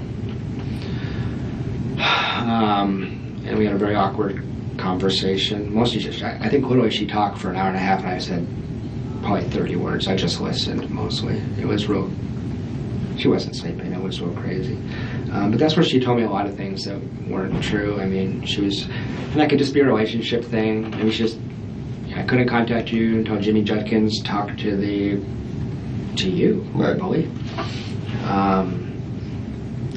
And I don't know. I thought it was really strange not to. All my friends were texting with her, and she wasn't writing a lot back, but everyone else she acknowledged. One of my concerns, tell me if I'm paranoid, is Wendy's no dummy. She knows I know all this stuff. Now, she may not remember everything she ever said, but if there's one person, what she told me at one point was, no one knows me better than you. I said, who have you been intimate with in your life? What people have gotten to know you? Because she's a very superficial person. She said, 2 people have ever got to know the real me, you and Danny Markel. So it's been kind of anxiety-provoking again what happened to him. But in that conversation, there was a lot of lying. Okay. And I thought that was... It wasn't like my feelings were hurt. If she had someone get killed, if she was literally a victim, I would just say, take as much time as you need. I don't care. But there was something weird about it.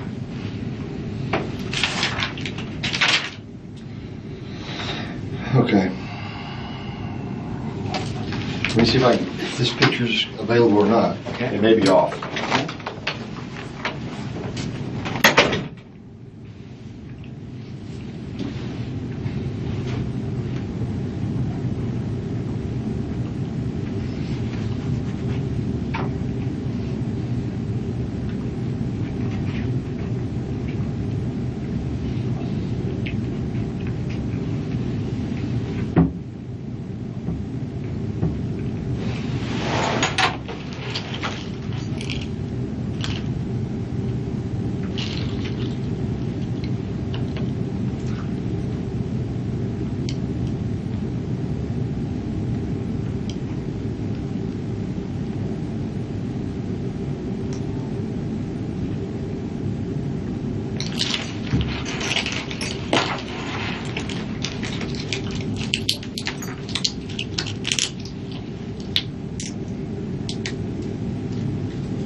Boom. Thank you so much, Michelle, for the $10 super chat. Metrix.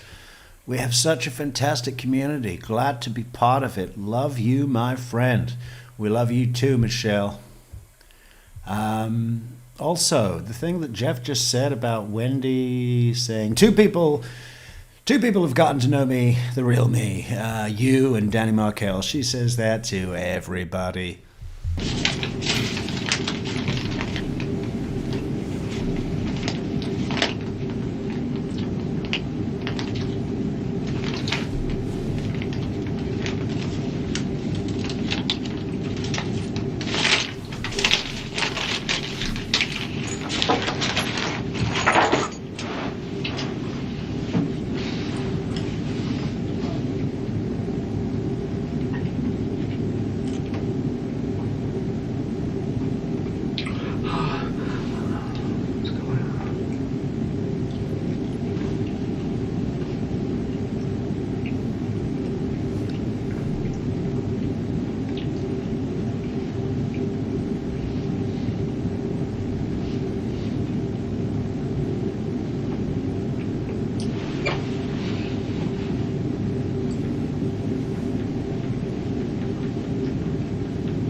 Boom! Christina Chief Mac Barbecue.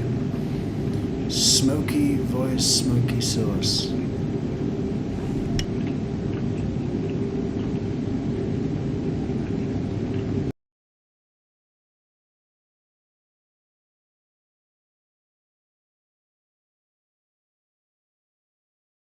Chief Mac has been called away to a code 4 smoker pit emergency. One of his bonehead pit apprentices, has knocked over an entire barrel of Chief Mac secret marinade. The secret is in red bell peppers. What he does is he slices them up real fine, lets those slices dry out in the sun, air dry, sun dry, and then grinds that into a powder. Just what would that marinade be? We need to reach out to some barbecue YouTube channels and let's say, listen, you've got your products, you've got your rubs and your marinades and your sauces and all of those things, right?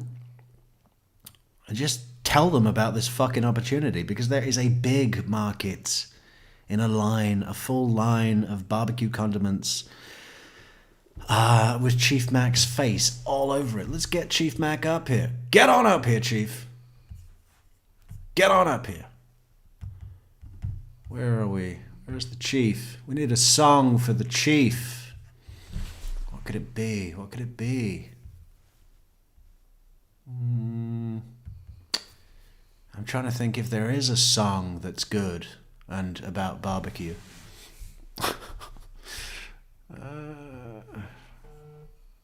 Let's say exports, posts.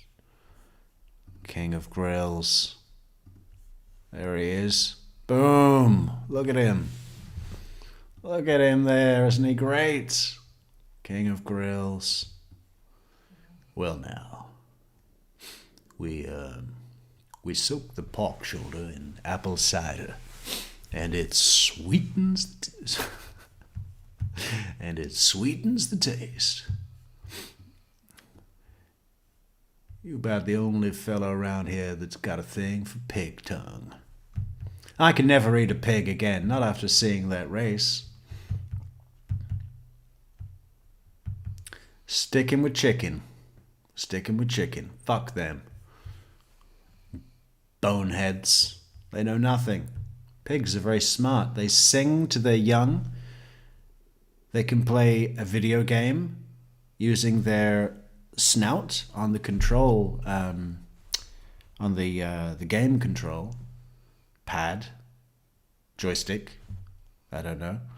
And what else? They can do basic maths, arithmetic, and sums. They're great. It's so cool. We have another picture of the Chief. Let's see.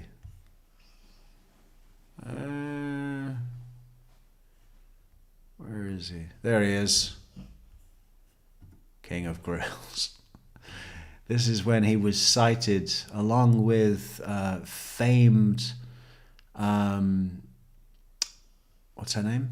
Dr. Zap. Let's have a look at Dr. Zap in her natural habitat. There we go. The elusive Dr. Zap. Maricel Descalzo there as well. Motormouth. Calm down, honey.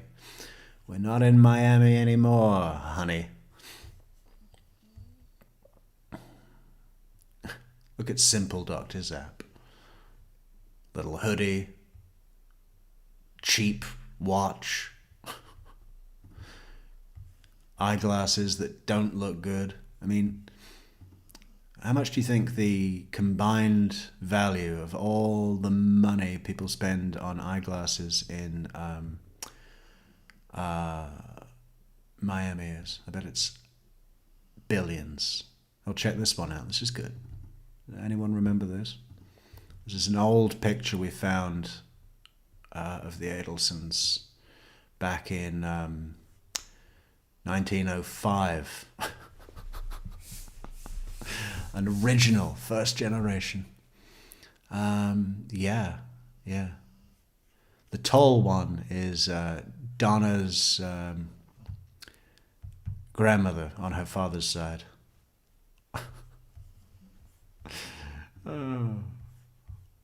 What else do we have? These are good. Oh yeah, everybody head over and get your kosher style merch. Look at that. How good does that look? And you can get it on mugs now too. And there's also a cheeseburger kosher style merch. What else have we got to do? We've got to do that pepperoni pizza. How did we get on with that? Did we do that already? Head over to the merch store and buy this. Look at that. Who would not want that? Do you know how long that took coloring in that fish, that shrimpy fish?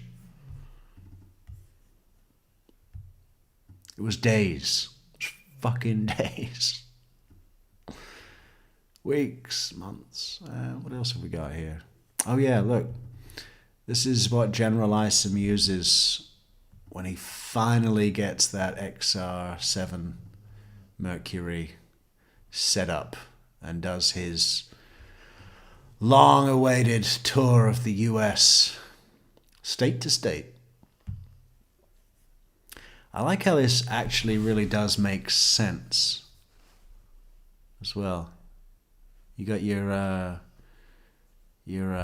weed cookies in Colorado, baked Alaska in, you guessed it,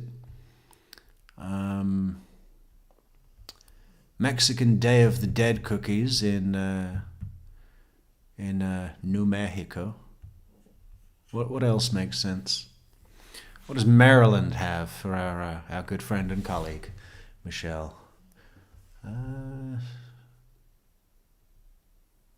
It's kind of hard. Okay, so that would be Virginia, and this is Maryland up here.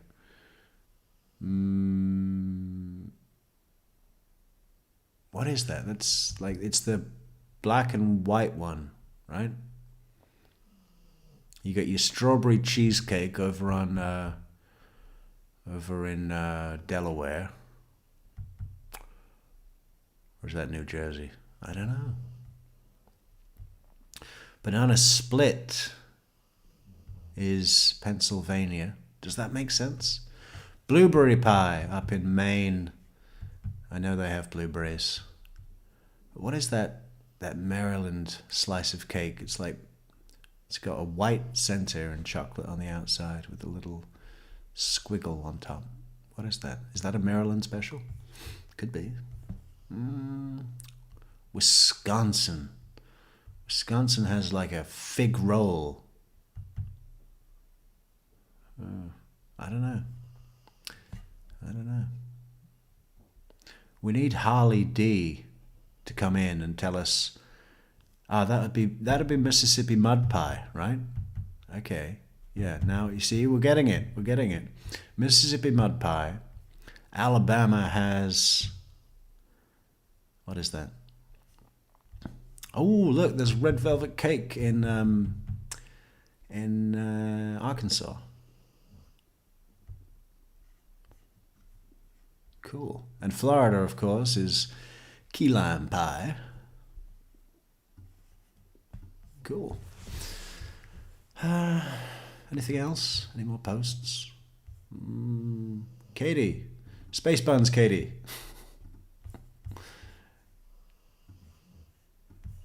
And she looks nice. In the sense of being happy.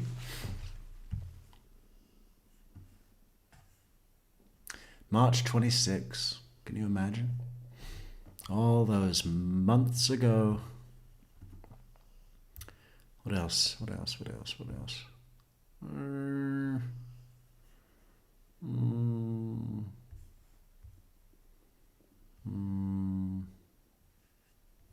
Oh, this is a good one. How good do they look? I mean, really. And I'm not even, you know, tacos. Yeah, I mean, you know, fine. I'm all for it. I don't get excited, but I will eat one if they look that good and when Wendy is arrested. No doubt. Eat a taco. Anyway, back to our video. Thank you, Christina, for the super chat there. Oh, let's go to the poll, actually. So 47%. Ooh. Whoa, this is fucking hell. Amazing. All options have 18%, aside from neither. So 18% say there was both sexual abuse and incest. 18% say just sexual abuse. 18% say just incest. And 47% say neither. Vote in the poll.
Okay.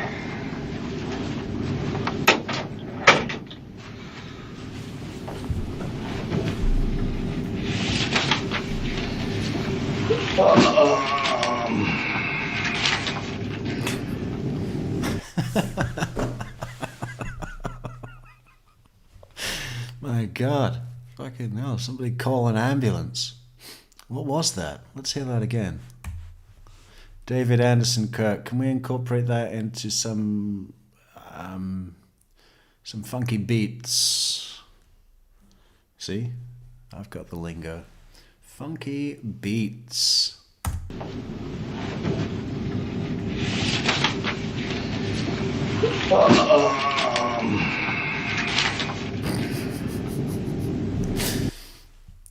Just went on and on, didn't it?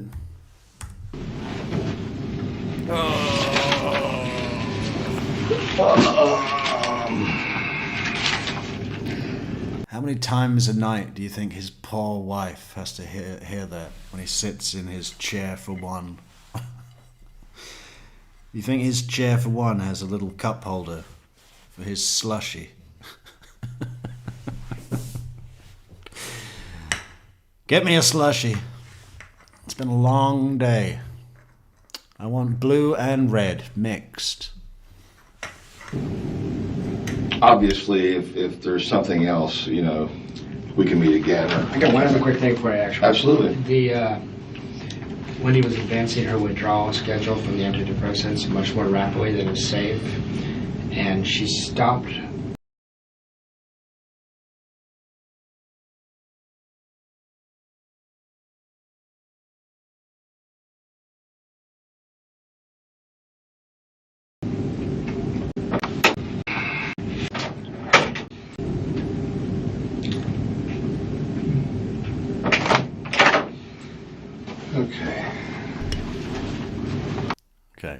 Okay, timestamp.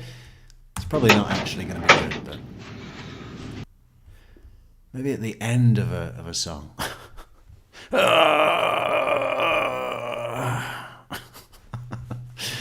Too many slushies in the office. What do we do? We share from timestamp.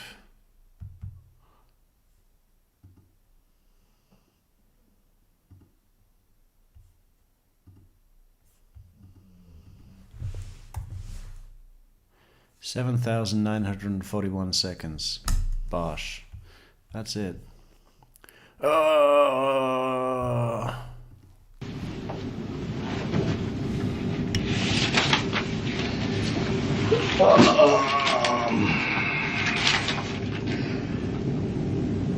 Obviously, if there's something else, we can meet again. I got one other quick thing for you, actually. Absolutely. When he was advancing her withdrawal schedule from the antidepressants much more rapidly than was safe, and she stopped. She told me this after the fact. She dropped off the med completely on July 14th.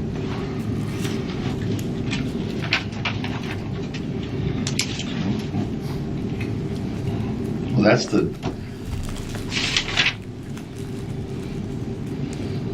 we determined that's the date that the conversation happened about Charlie and the 15,000. That's right. But she doesn't tell you till later on. I just said, hey, how are the meds? And she goes, oh, I stopped those. I think the first day I was back, which was Monday, July 14th. That was my first day off of them. So she was off of them completely on that day. Okay, so... Which, by the way, people have impulse control problems at that point, so that might be why she said that. I mean, it's... But she's telling you this when? In August sometime. Okay. She just stopped cold turkey? Or I don't know. I just know that it's supposed to go down 10% a week. She wasn't doing that.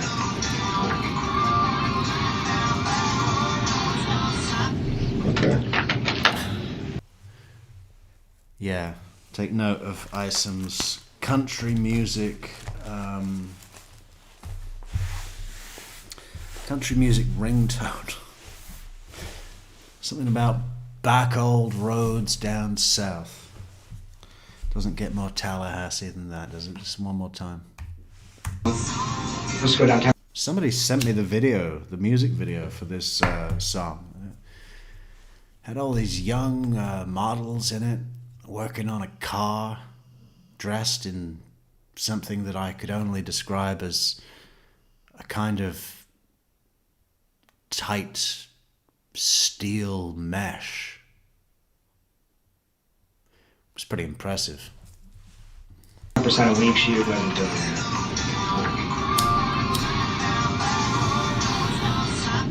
Okay.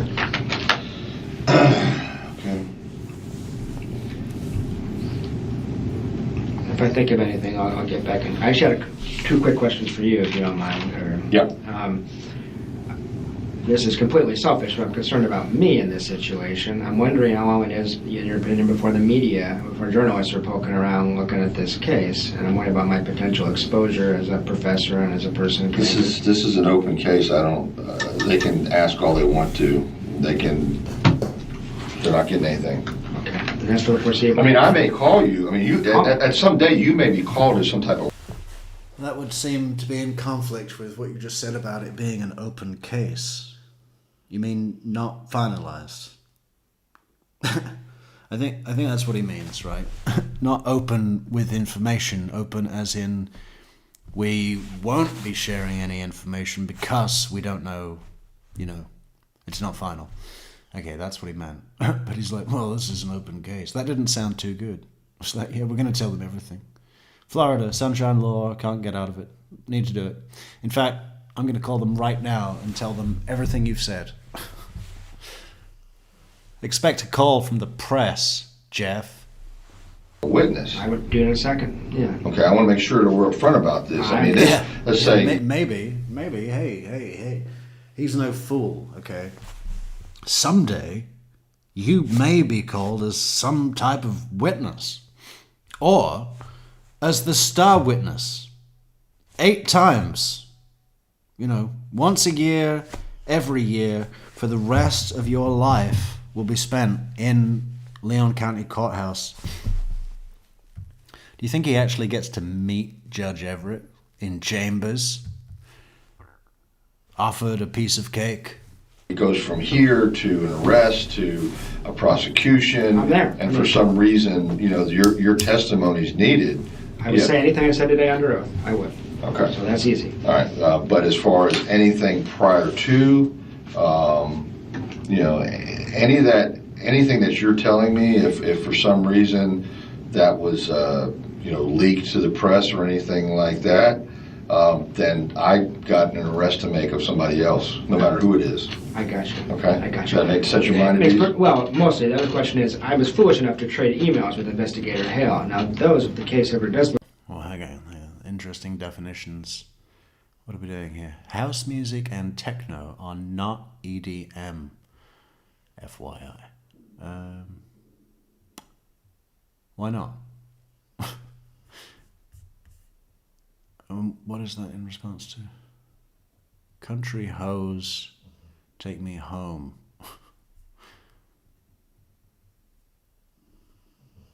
Yeah.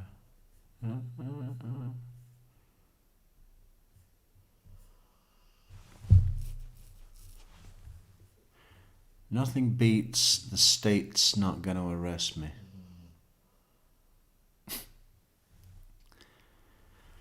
I don't believe in being prosecuted.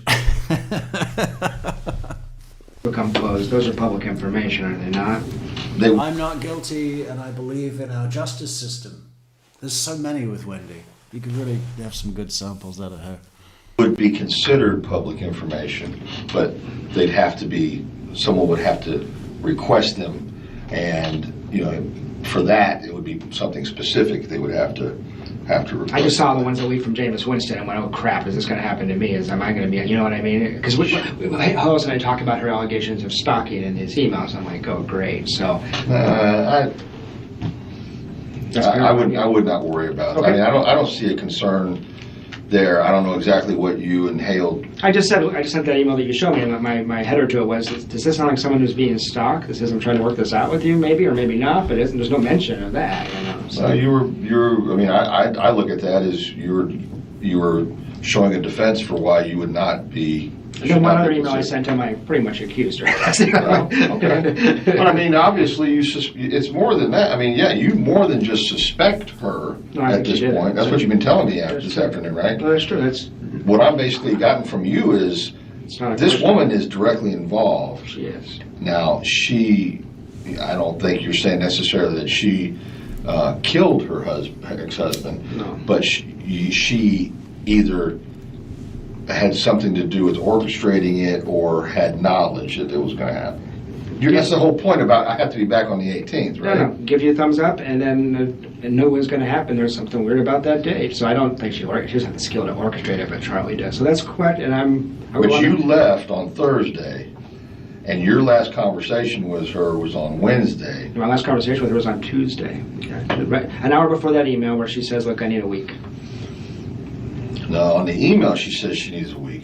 Yeah. An hour before she sends the email, she says, "Are you still in town on Friday?" That's exactly right. And you said, "I don't know, it's still up in the air." Yeah. But you did not. She did not ask you to stay in town. No, she did. Like the next day, I see Jay McPherson at work, and maybe there's all kinds of possibilities how she would have found out I was leaving. Do you have any suggestions if I know they're doing a dateline on the Frosch guy that killed his wife out in Thomasville, and they only came to town. Any just advice from being an experienced investigator what I should do if I'm approached by the media? Because it's not unimaginable. Go talk to him.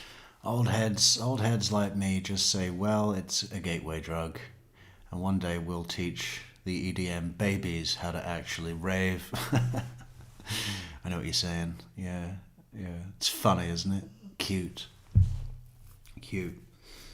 You see people in parties, and it's like, what do you mean that you were born 10 years after 9/11? You missed that?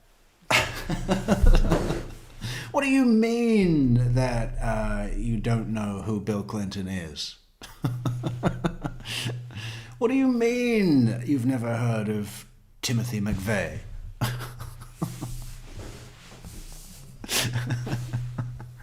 I loved what Bill Clinton said about that. What did he say? He said, all right, I'm not going to bother with an Arkansas accent. I mean, what's the fucking point? He said, let there be no room for doubt. We will find the people that did this. When we do, justice will be swift, certain, and severe. Fucking hell. I mean, who wrote that? Someone needs to go over to fucking Cleveland Browns coach, what's his name? Darren K. Roberts, and give him that as an example as how to write something fucking powerful. I mean, that's Shakespearean level powerful. That's up there. Let's do it one more time. Let there be no room for doubt. We will find the people that did this. When we do, justice will be swift, certain, and severe. Which is the whole beginning of the habeas corpus thing, isn't it? You know, what he's saying is that we're going to kill you. We're going to give you the death penalty. And it's not going to be you sitting in a room that's fairly comfortable as far as prisons go for 20 fucking years, appealing your thing. No, justice will be swift, certain, and severe. I mean, fucking hell. That's got to be the best thing Bill Clinton ever said. It's good. Very good. Investigator Eisen.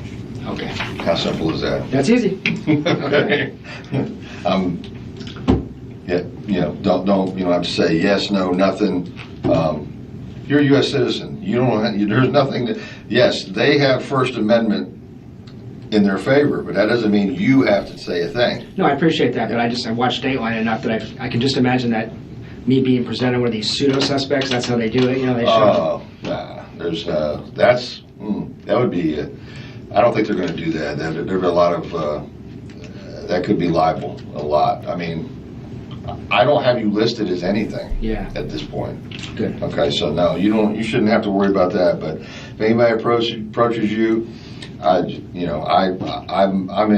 been in contact with the Tallahassee Police Department. If you feel like it's necessary to put a specific name, throw my name out. Okay. It's a pretty juicy story. You can imagine that. Oh no, I realize that. Okay. I realize. Oh, believe me, there is a lot. Yeah, you don't need to tell us, Jeff. Yeah, it is, isn't it? And to think that we really, despite all the trials, despite all the wiretaps, we still have this pinhole view of the case in no great detail. Can you imagine what it's like for Pat Sanford, who's got a team of people that have everything that they've collected, and he doesn't have to go, because a lot of it will be nothing, boring, useless. But he'll have a team that goes through it and just gives him the stuff that's relevant. I mean, how great. I got to get me one of those. How do I get one of those teams? Join the FBI. A lot of extra crap around this whole thing that is shotgun, really not making my job any easier. Yeah. So, but as I've had to express to other people, my only concern. You know what you should do, riding shotgun? You should come over to the Discord and start all chatting, conversations, topics. Anything. Is finding out who and why this happened. That's it. Yeah. They can talk about that in Hollywood for the next century, as far as I'm concerned. But that's my only concern. They can talk about that in Hollywood. Well, what about on YouTube? I mean, it's been 11 years. And we're still here. They can talk about that on YouTube for the next century.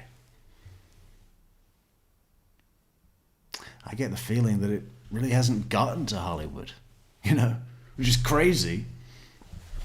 I get really fucking irked when I see a publication like People magazine, right?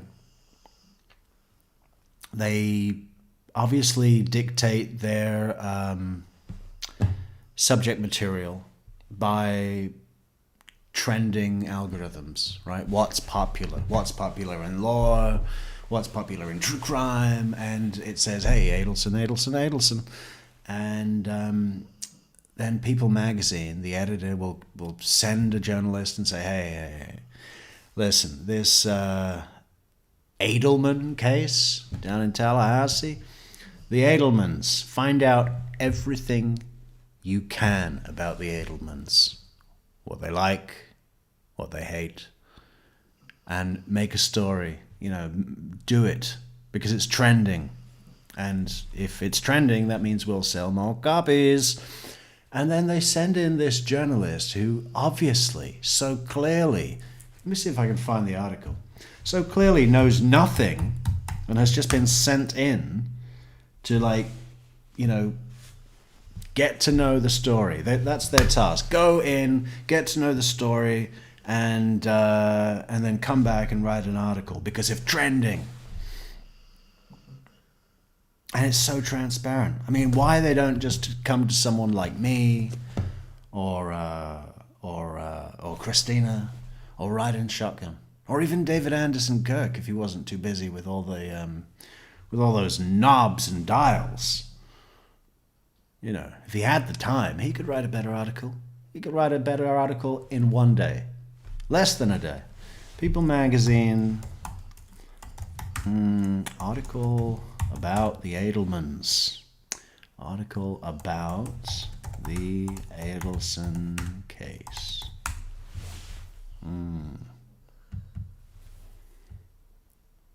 Well, now they've done articles since. Oh, here.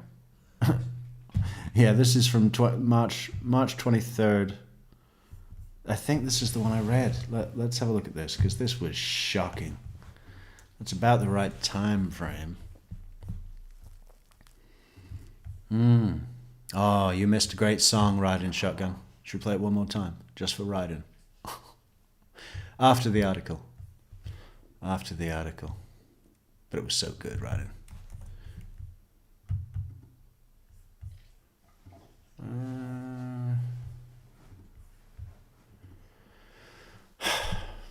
Was Wendy Edelman involved in the murder for hire plot of her ex-husband? Inside Dan Markel's killing and where she is now.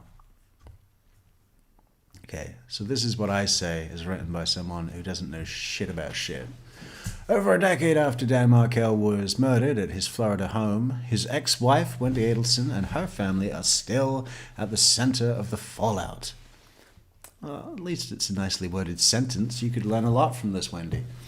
Canadian-born Florida state law professor was murdered by a contract killer in Tallahassee, Florida on July 18th, 2014, and his ex-wife has long been called a conspirator in the case, despite never being charged. Wendy and Dan married in 2006 and had 2 sons, Benjamin and Lincoln. The pair separated in 2012 after Wendy took their children to her parents' house in South Florida while Dan was away on a business trip, per ABC. They went through a contentious divorce in 2013 and were granted joint custody, with Wendy being required by a judge to keep the children in Tallahassee despite allegedly wanting to move closer to her family. Shortly after these proceedings, Dan was shot and killed in his garage. A years-long investigation found that multiple people were involved in the conspiracy to murder him. Wendy's brother Charlie was allegedly behind it all, getting connected to Sigfredo Garcia by his former girlfriend Catherine Magbois. In turn, Garcia... Really, no need for a new paragraph there. Doesn't make any sense. In turn, Garcia allegedly enlisted the help of his childhood friend Luis Rivera in the killing. All 4 have been convicted, but the case did not stop there. In 2023, Wendy and Charlie's mom, Donna Adelson, was charged with the same crimes as her son: first-degree murder, conspiracy to commit murder, and solicitation to commit murder. Despite her family members being embroiled in the murder case, Wendy has maintained that she had no involvement in Dan's killing and has never been charged. Here's everything to know about where Wendy Adelson is now. After being raised in Toronto, Canada, Dan Markel graduated from Harvard University, earned his master's degree in political theory at the University of Cambridge, and returned to Harvard to obtain his law degree. Dan became a prominent law professor at Florida State University, as well as a radio commentator and author who wrote for outlets like Atlantic and the New York Times. He was living in Washington, D.C. when he met Wendy on the Jewish dating app JDate, per Jewish Tampa. The couple wed in Boca Raton, Florida on February 26, 2006, and had two sons, Benjamin, born in 2009, and Lincoln, born in 2010, before separating in 2012. On July 18, 2014, Daniel was found shot in the head at his Tallahassee home. That morning, he had brought his children to preschool and went to the gym. Dan was sitting in his garage talking on his phone, when he was shot at point-blank range. It's not point-blank range. That's like barrel-touching nose, right? It went through a window. And he died in the hospital early next morning. He was 41. Crazy, huh? So young. So young. Wendy Adelson is a lawyer, professor, and child advocate who grew up in Coral Springs, Florida. She graduated from Brandeis University before earning her master's degree in international relations from Cambridge and her law degree from the University of Miami. She also published a novel, This Is Our Story, in 2011. Around 2 years after Dan's murder, she enrolled in a writing class. She should have done that before she wrote the book.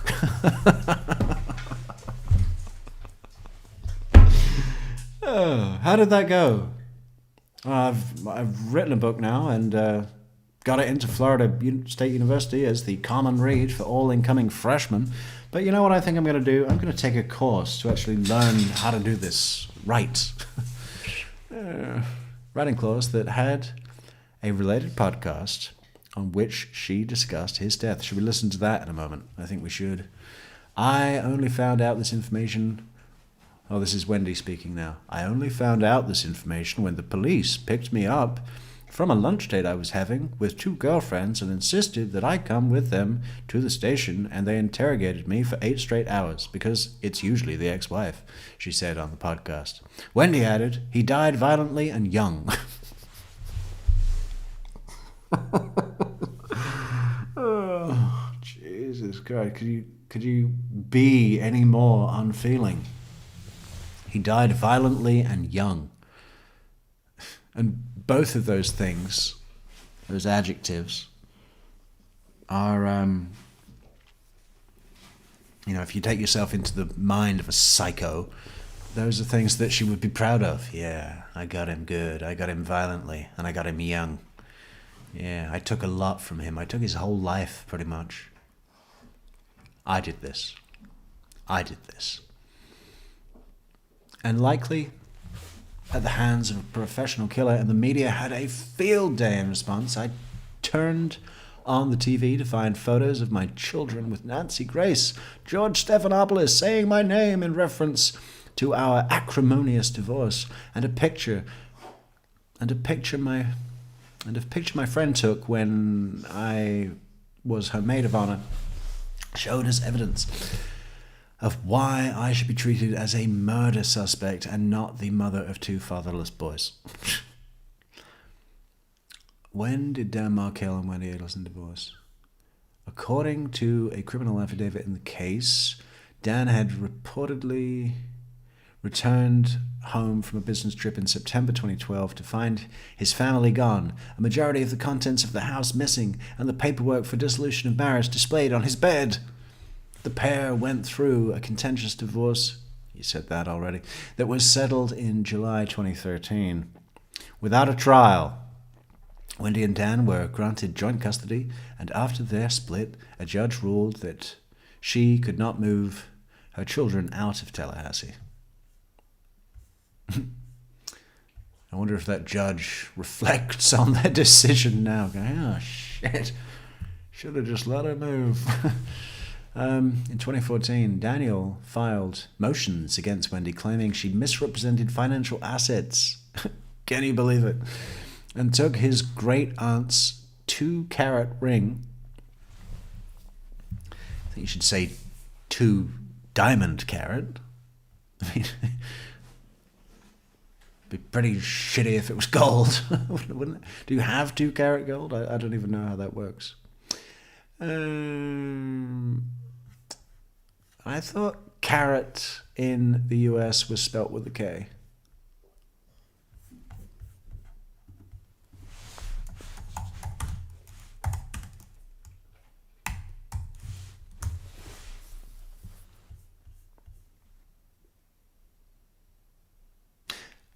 Carat is spelt with a K in the US if it's for gold.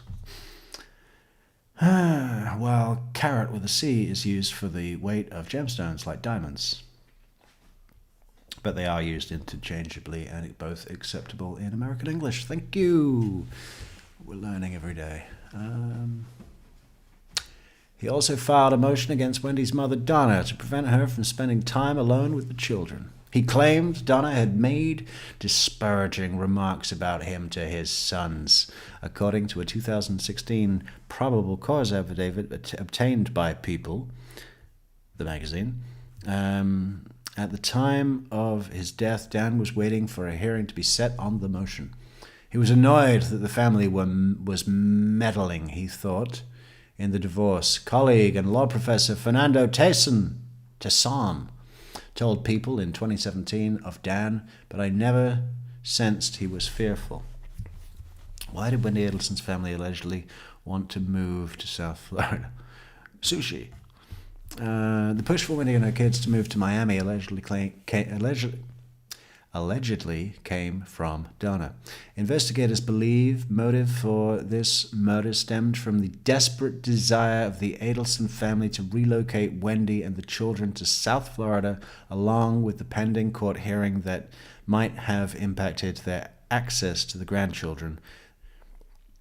The documents, which are also revealed the alleged link between the Adelsons and the killers, added email evidence, indicates Wendy's parents, especially her mother, wanted Wendy to coerce Markel into allowing the relocation to South Florida. Additionally, Wendy's brother Charlie reportedly did not like Markel and did not get along with him at all. Didn't invite him for a ride on the jet ski or... After Dan's death, Wendy moved with her sons to Miami. She changed her sons' last names to Adelson, testifying that she did so due to media scrutiny, and she denied Daniel's parents, Phil and Ruth Markel, access to their grandchildren. After years of petitioning, the Markel Act was passed in Florida to give grandparents more visitation rights in the state. In an October 2019 testimony, Wendy's ex-boyfriend, Jeffrey Laccase, said she was quite bitter that she couldn't move her children. But in her testimony 1 month prior, Wendy told jurors she had been happy in Tallahassee and with her job at FSU. Who was the mastermind of Dan Markel's murder? Wendy's brother Charlie is considered by law enforcement to be the mastermind of the murder-for-hire plot. Why would you say that? Why the fuck would you say that? Wendy's brother Charlie is considered by law enforcement to be the mastermind of the murder-for-hire plot in Dan's killing.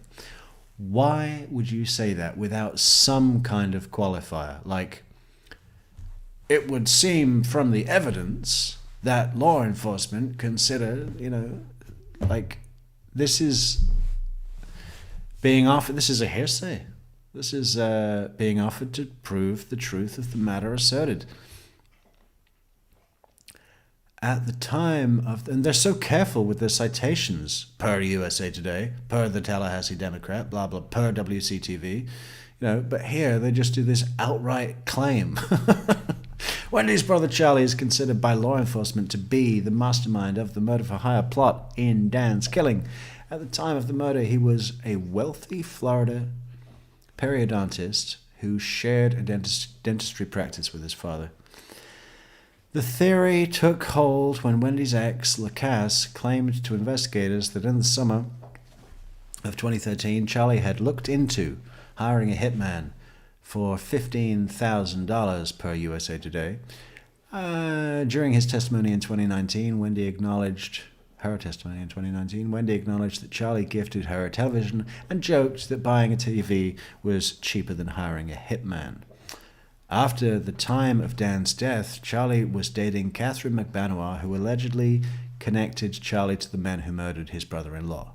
In 2023, Charlie was convicted of first-degree murder, conspiracy to commit first-degree murder, and solicitation of first-degree murder, the Tallahassee Democrat reported. He was sentenced to life in prison plus 60 years for the solicitation and conspiracy charges. Charlie isn't the only Adelson family member to be implicated in the murder. After his conviction, his and Wendy's mother Donna received the same charges as her son. She was arrested at the Miami-Dade International Airport in... Is that what it's called? I thought it was just called Miami International Airport, MIA, right? Missing in action. We have to look it up. They got another thing wrong. God damn it, people.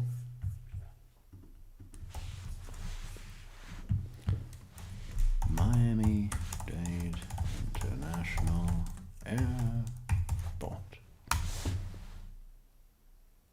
It's just Miami International, you dipshit. You can't even get the name of the fucking airport right. She was arrested at the Miami-Dade International Airport in November 2023, per WCTV.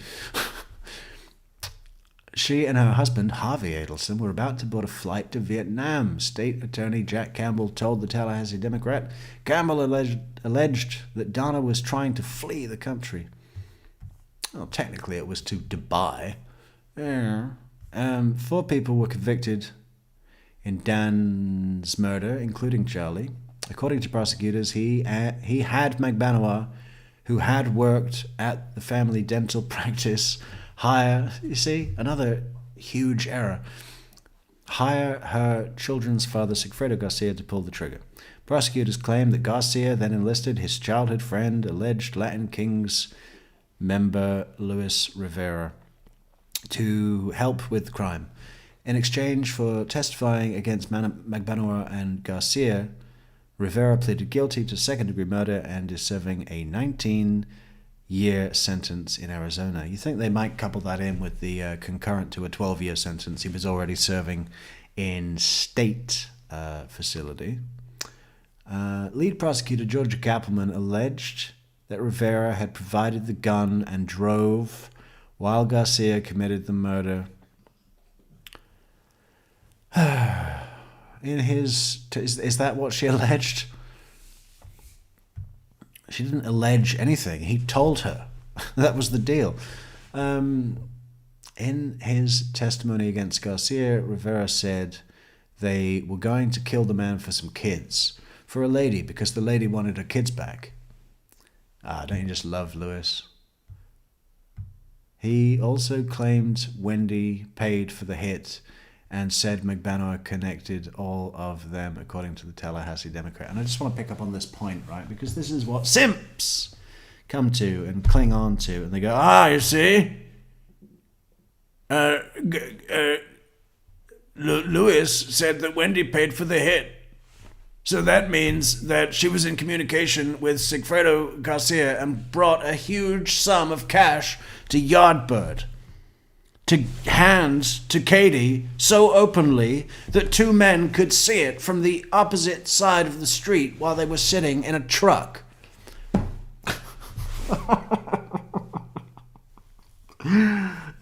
This is the kind of thing that those people, those fools, they latch onto as proof of their theory, right? Let's read the paragraph again.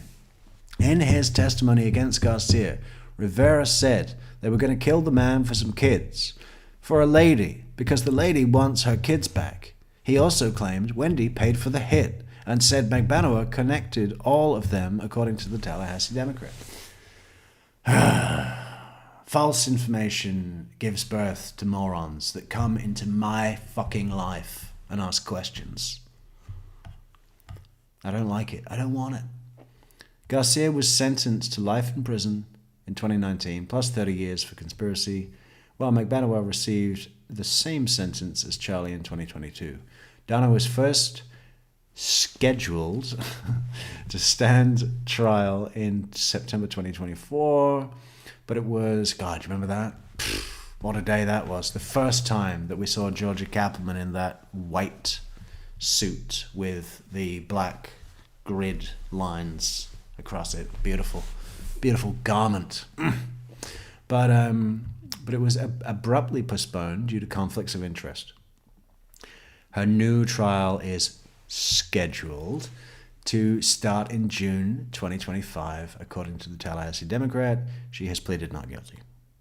How was Wendy Adelson allegedly involved in the murder of her ex-husband? Wendy has long maintained she was not involved in her ex-husband's murder, but prosecutors have called her a conspirator. In September 2019, she testified she had no knowledge of the conspiracy plot, though she admitted to knowing some of her family members had been angry with Dan during the divorce proceedings, according to the Tallahassee Democrat. Well, yeah, and her interview, according to her interview, we have it on tape. Check it out on True Crime Metrix on our channel page.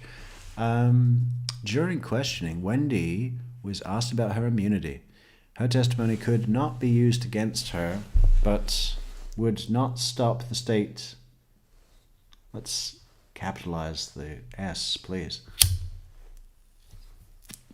It's not a state of mind or the state of the apartment. It's the state from being able to charge her. As if she believed she might one day be arrested. Huh? Her testimony could not be used against her, but would not stop the state from being able to charge her. And if she believed she might one day be arrested. Wendy responded, "The state isn't going to decide to arrest me."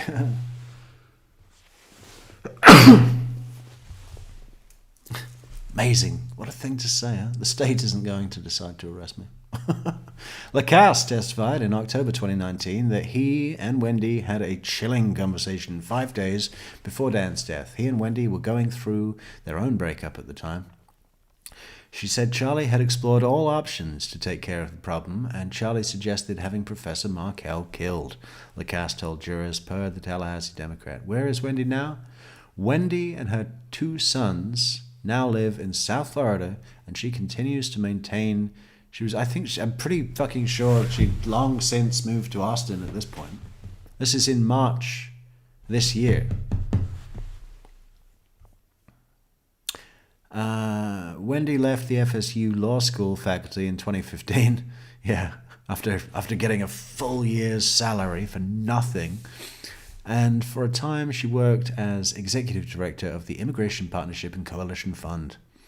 As of January 2025, she is listed on the website for the St. Michael's Legal Center for Women and Children based in Miami Beach.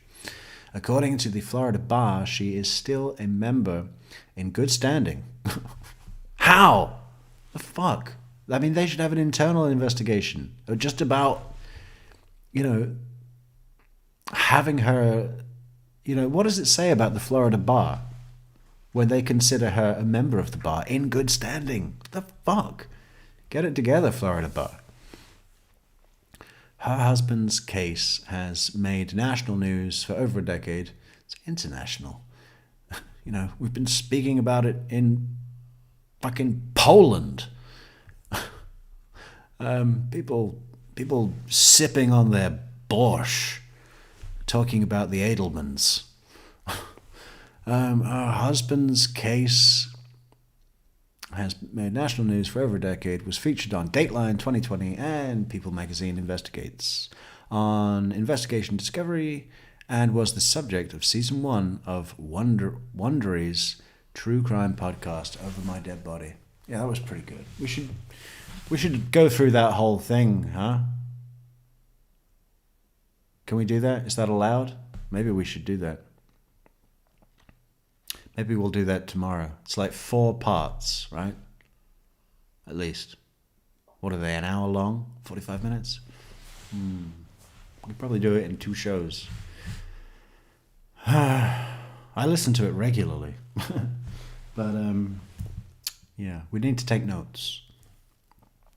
In a statement to the Tallahassee Democrat in 2019, through her attorney, John Lauro, Edelman said, "Our boys and I continue to mourn Danny's loss for each day of the 5 long years since he was taken from us." Oh, how can you feel her internal giggling at just making that statement? What a piece of shit article. I just wanted to read it to show you all how terrible it is and how people come in. You know, General Ison was talking about Hollywood, you know, and I really don't think they're there. I really don't think they're there. You know, if you compare this case, as popular as it is, it's kind of difficult to judge when you're inside it, you know. I know plenty of people that have never heard of it. If you compare it to a case like Jodi Arias, that's much, much more known and popular and revered than this.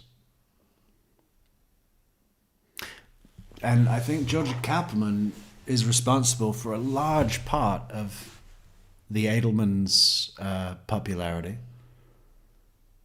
A large part. I mean, yeah, okay, it's obviously a fucking fascinating story. It's got so many players, and the Jeff Laccase insights, the Tamara Demko insights. It's got all of those things that make it special. But Georgia Kaplan really put it over the line. You know, people just fucking love to see her. And people loved Juan Martinez, but in a very different way. I didn't. I've never... No, yes, I like to see him go nuts and spar with Jodi and get onto the Alice LaViolette and that other guy, what's his name? Samuels. Dr. Samuels. It's brilliant. It's fantastic. But when someone's over the top like that, all I see is someone doing an act for effect. I shut down a bit because I'm sensing I'm being misdirected. Look over here. It's like watching a magic trick, you know. When you're told to memorize your card, look at it, look at it, look at it, look at it, memorize it, think about it, visualize it. Visualize the card. Don't show me! Something else is going on over here, you know? That's how it works. That's what they do. So I'm a little bit wary of that. That's why I like Georgia Kaplan's style so much better, is because it's the exact opposite. It's not this big, loud, crashing, boom, distraction, misdirection thing, look over here. It's, here I am. Here's the truth. You know, it's so comfortable like that. But also strong. And stronger, because I'm not sensing that I'm being misdirected. And don't get me wrong, I got no major issues with Juan Martinez, even after all the sexual allegations. But and I think it's incredible how, effective he is because of his drive. I mean, to wrap your mind around the amount of discovery in the Jodi Arias case is fucking incredible. And we only know it all because he learnt it first and told us and kept watching him. But again, that also makes me worry, because when I see someone that driven and that committed, single-handedly, no team of lawyers, no co-counsel, he's got fucking investigator Detective Flores sitting at the prosecution table with him for moral support. When I see someone that committed, that driven, that obsessed, I also shut down a little, because I'm sensing, hey, this is not balanced. If you're throwing yourself into something so heavily as he does, it turns me off. And again, Georgia tops it completely for me. Why? Because she's got this wonderful thing of not being desperate at all. And you could say, well, that's because the evidence is so strong. I don't think so. Even when she talks in interviews and such after being in court and doing court, and then we see her after, and she's like, oh, I'm always nervous when the jury go back, because you never know. You just never know. But, if she got not guilty on anything, she would just move on,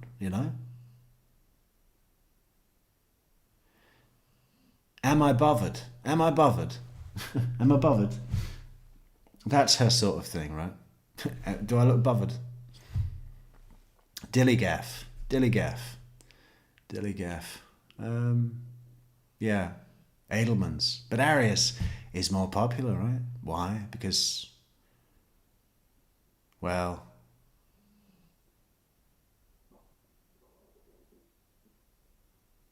why is it more popular? Well, the sex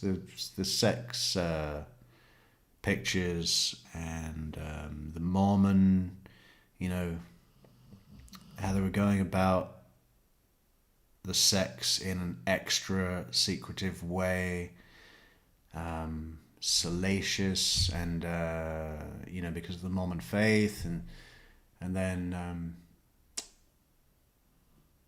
texts and recordings and all of the sex stuff. That's basically what it comes down to, isn't it? And there's less sex in this crime.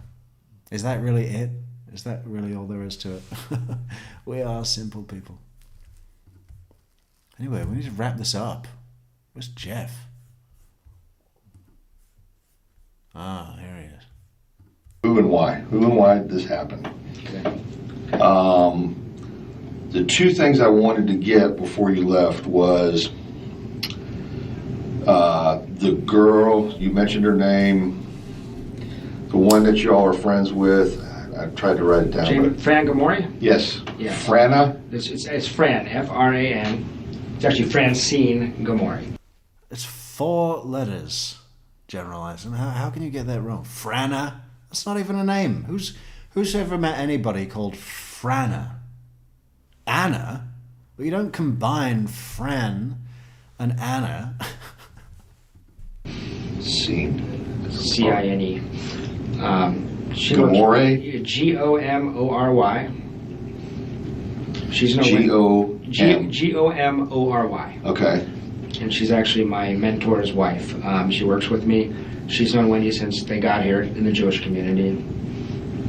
She's been down to visit the house a few times since the crime, and when she hung out with Wendy when Wendy visited Tallahassee. And I remember, the Grossmans. That's I think where Wendy stayed when she was here, was with Al and Wynn. Okay, so What, you have a number for Francine? Sure I do.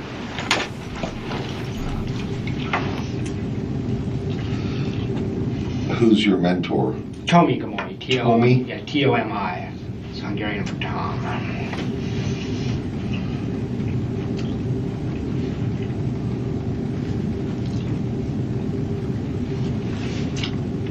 She's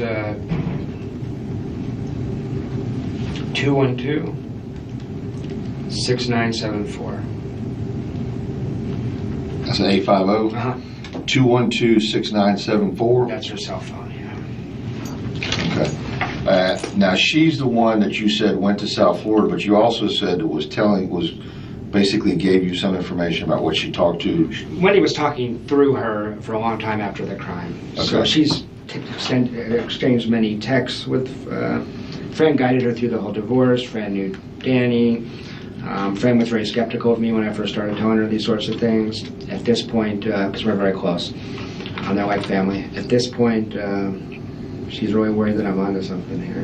We all are, you know. So Francine, It's Fran. She goes okay, by Fran Good morning. would be someone, is basically someone that is close to Wendy, also close to you. Yes. That you and Francine or Fran have confided in each other about the concern over what involvement Wendy. It's not a public conversation you want Right. to have. So we've talked very in an unguarded way about this stuff. Very frankly, I haven't told her some things. I've never told her that she said Charlie looked into having her killed. I mean, there's some things I've just kept off the table. Right. But she knows my concerns, and she came back from those trips very disturbed by what In the household. Yeah, just intuition. But yeah. She's not reached out to us. I don't know why not. It's the first time, I think you've referred to Tomi before. Yeah. I remember that, but this Fran or Francine is not. You could call her. I don't know. If Well, she's- I got to be careful because Do you want me to get her to get? Well, she just talked to me yesterday because she was on Facebook and she got a message from Donna Adelson. She had a picture on her Facebook page of Danny and Wendy and a bunch of people at the table for some Jewish holiday 7 years ago. And Donna said, "Could you please take this picture down? It makes me sad." And Fran was like, "That's the most bizarre thing." it's on Fran's Facebook page. Yeah. So she's like, "Should I contact the police?" And I told her that seemed too casual. It just seemed worth contacting you. But she's willing to talk to you. Should I talk to her and have her call you? Well, If she's but willing. then you have to divulge, that obviously, you've had a conversation with me. No, she knows that. I told her this. Okay, I'm looking out for your interest in that part. Yeah.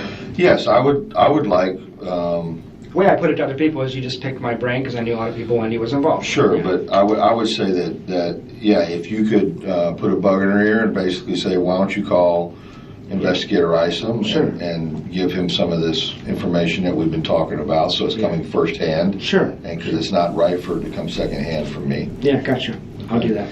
Second person was you're at a bar mitzvah or bat mitzvah, and the guy that's sitting next to Wendy. Stephen Tripodi, Tripodi.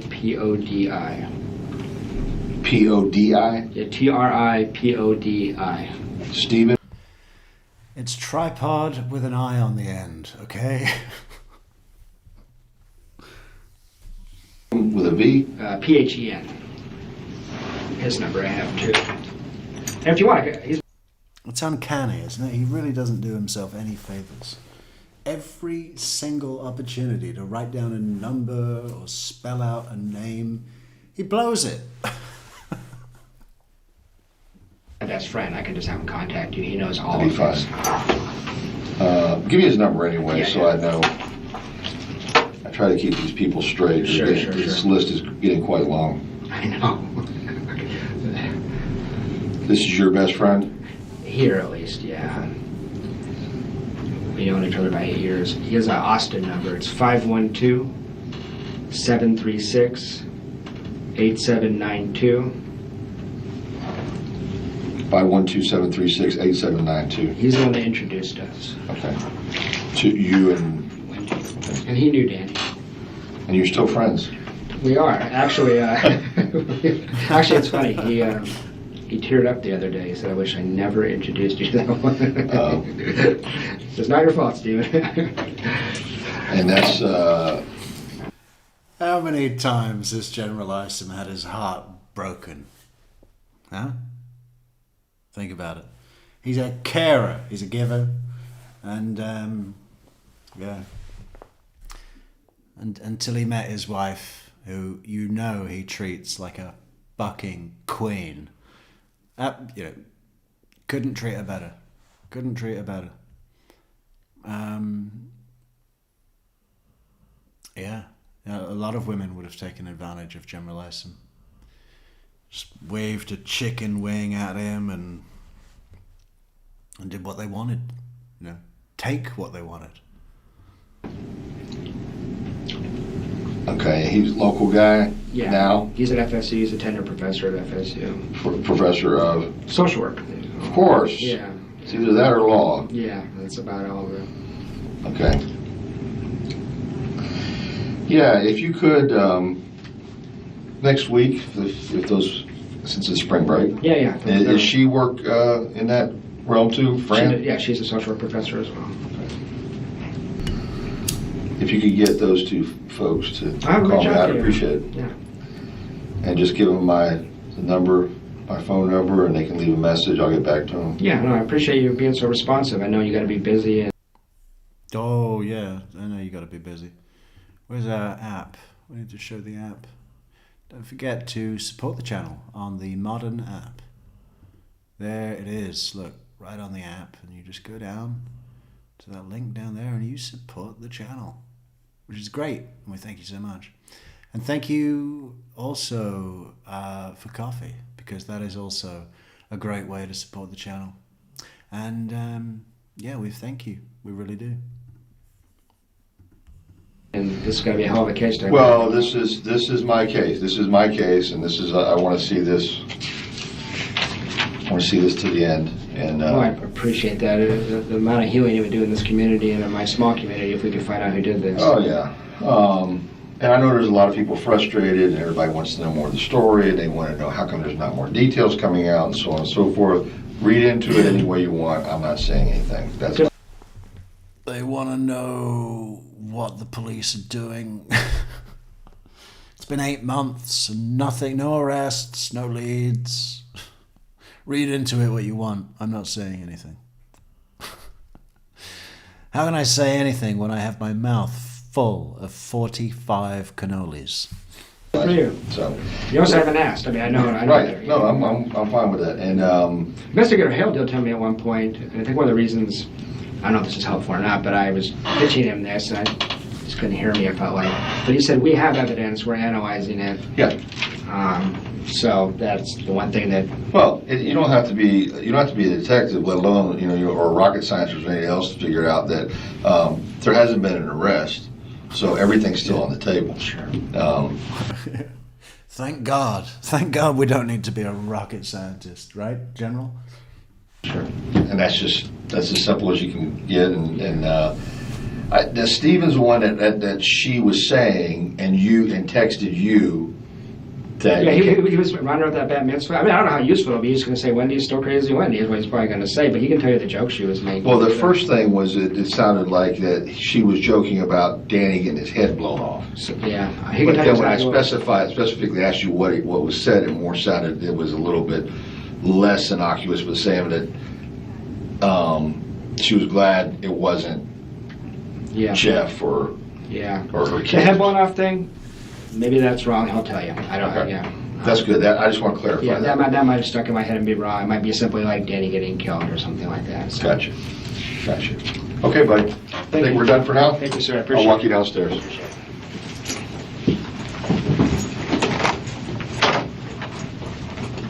There he goes.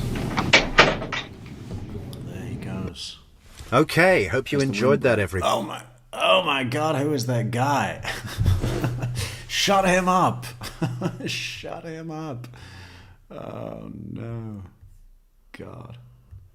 I wish I could edit that out. I could edit it out, but I can't replace it with anything. Horrible, horrible voice. What are we going to do now? What time is it? 3 hours and 17 minutes. I guess we could play that Heart song again. Or go to the I'm Dead Body. I'm a Dead Body, what is it? Over My Dead Body. Over My Dead Body. This really should have its own show, though. Dan Markel. 37 minutes. Well, that's actually perfect timing without commentary. Nah, we'll do our own show. Should we have a look at Dr. Grande? Are we allowed to do that? Hey, Doctor, I hope you don't mind, but we're going to use your video. I really like Dr. Grande. Does anyone not like Dr. Grande? It's just very calming somehow.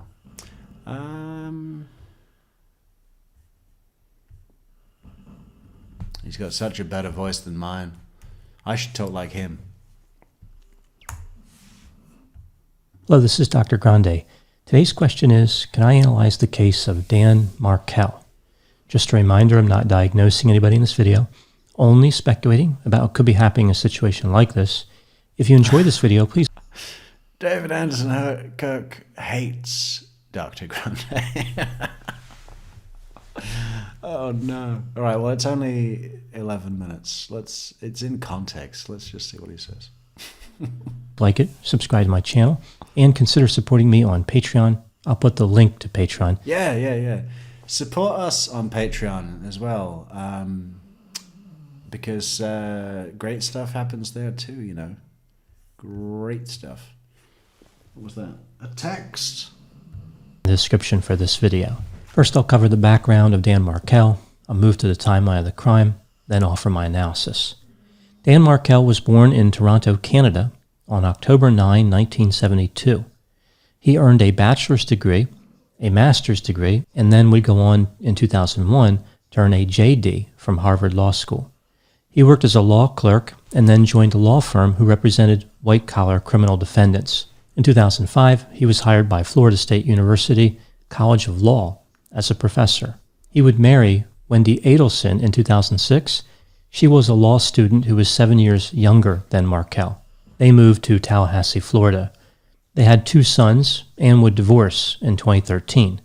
Their divorce was acrimonious. The custody arrangement, as ordered by the court, was 50-50. Wendy had wanted to move with the children to Miami, but Markel had won a court decision that prevented this. This takes us to July 18, 2014. Markel had just returned from running errands and going to the gym when he pulled into his garage. He was on the phone at the time. He told the person he was talking to that somebody unfamiliar was in his driveway. A few moments later, Markel was shot to death. He was shot 1 time in the head as he was seated in his car. This was just before 11 a.m. Initially, the only information made public about the case was that Markel was murdered and he was the intended victim of the crime. About a year later, the police would say they were interested in locating a silver Toyota Prius. This takes us to May 26, 2016. The police revealed they arrested a 34-year-old man named Sigfredo Garcia and charged him with first-degree murder. They indicated it was a murder for hire involving Garcia and another man, 33-year-old Luis Rivera. Rivera was already in prison on unrelated racketeering charges. The two had apparently driven from Miami to Tallahassee in a Toyota Prius. They spent a couple nights in a motel before murdering Markel. Based on witness statements, video from security cameras, cell phone records, and their electronic toll system, the police believe that Garcia and Rivera had followed Markel in their vehicle on the morning of July 18, 2014, only to eventually confront him at his home and shoot him. The police would say that the murder-for-hire plot worked like this. A man named Charles Adelson, who was the brother of Markel's ex-wife Wendy, along with Donna Adelson, the mother of Wendy and Charles, employed a woman named Catherine Magbanawa as an intermediary to hire Garcia and Rivera. Magbanua had been in a romantic relationship at different times with both Charles Adelson and Garcia. The police believed that Wendy Adelson wanted to be able to move to Miami with her children, and Markel, of course, had won that court decision, which prevented her from doing that. Magbanua was arrested on October 1, 2016. Just 3 days later, Rivera cut a deal with the government. He was sentenced to 19 years in prison in exchange for pleading guilty to second-degree murder. He had already been sentenced to 12.5 years for the racketeering, and these sentences would run concurrent. So by the end of the deal, he only really added 6.5 years. He implicated Catherine Magbanua. David Anderson Kirk says, I actually would believe he's just reading a chat GPT output. I think there's much of that going on. There's all of these apps and stuff for platforms that AI your channel now. And if you put, a subject like Dan Markel murder case, it'll generate a fucking load of text about it and then read it in a human-ish voice. Yeah, it's. I think it's utterly shit. But I think more and more creators are just doing that. They just click. What the fuck? There's like no creativity in that whatsoever.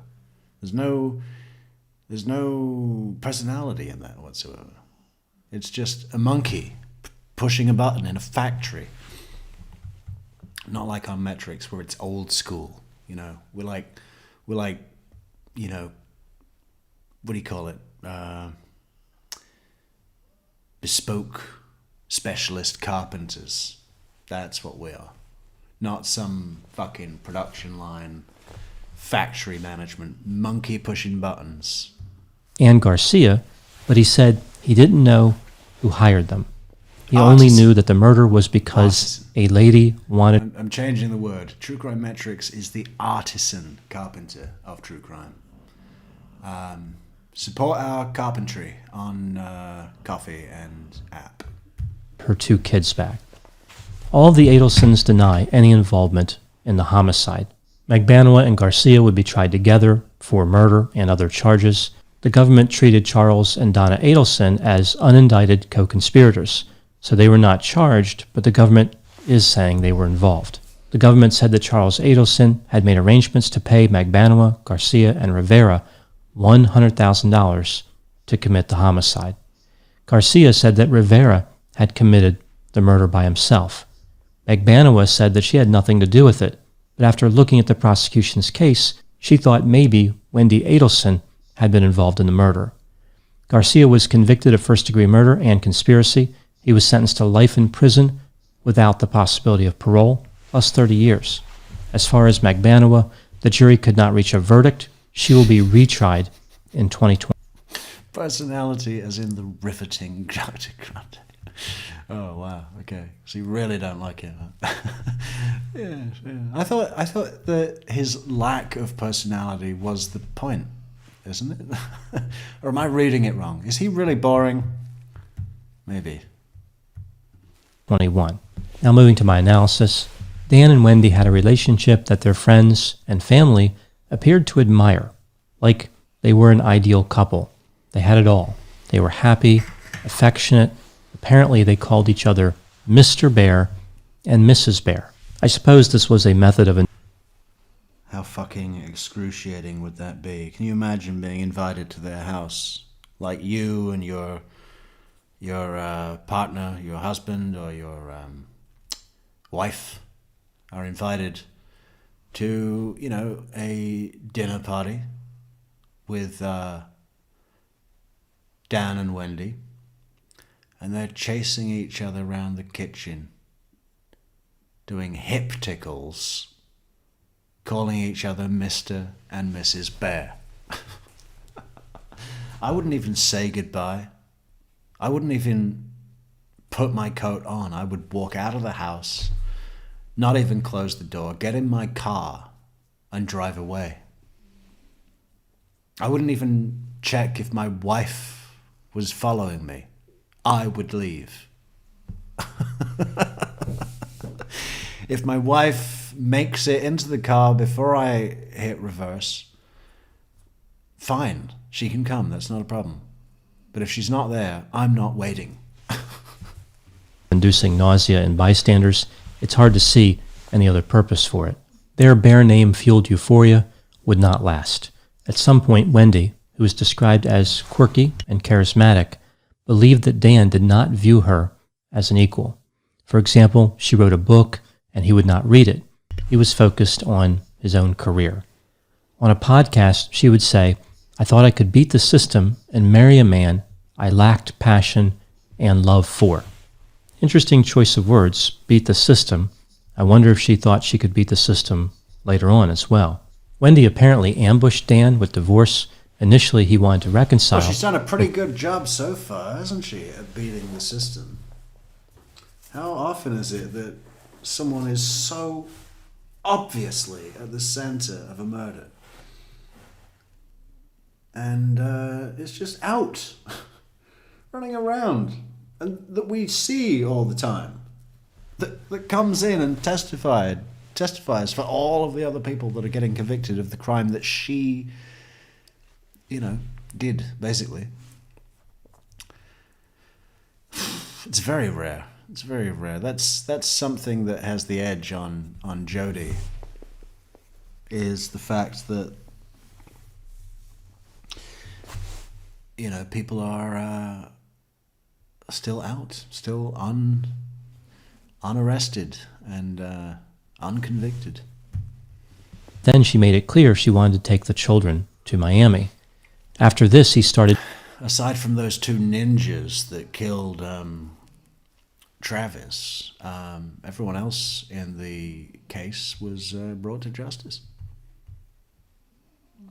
P.H. Joy says, "I like his dry jokes, but he also sneaks in a bit of political bias too often."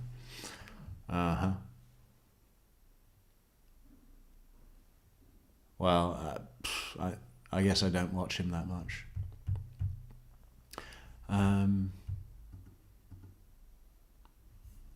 I told YouTube ages ago to not recommend channel. I can't stand him. I was not expecting to see him again tonight. Oh, calm down, Veronica. Look, we're making fun at him and his JCPenney shirts and Great Value toiletries. Filing motions in court. In one filing, he described how Wendy initiated a Pearl Harbor-like separation. He also demanded that Wendy's mother, Donna, could not have unsupervised visits with the children. As upset as they both were about the divorce, they both found romantic partners very quickly. After Markel was killed, Wendy suggested that the police should take a look at her new boyfriend, like he could have been involved. So that relationship soured pretty quickly.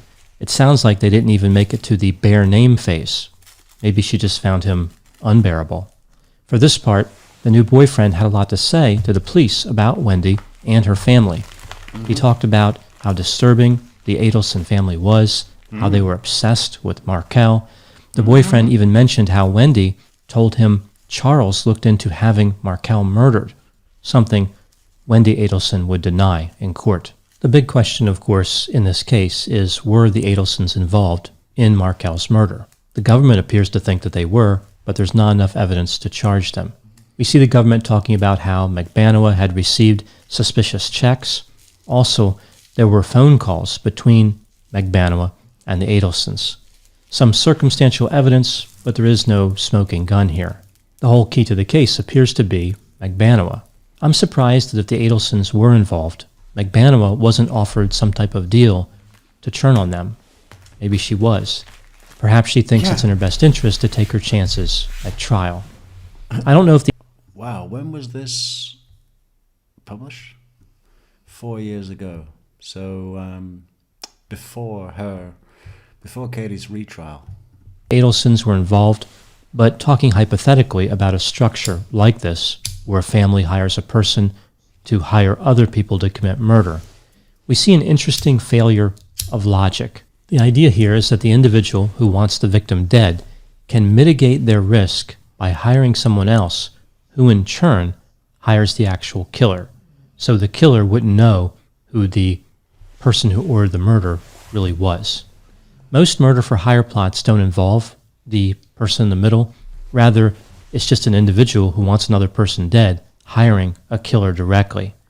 Even though this type of scheme removes the direct homicide risk, for example, gunshot residue on one's hand, being caught on surveillance video, having trouble putting together an alibi, it introduces a new type of risk, the killer's getting caught and talking, which can lead to the intermediary talking.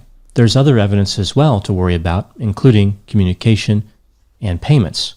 There's always something to hide. This type of plot only shifts the risk somewhere else. It does not eliminate risk.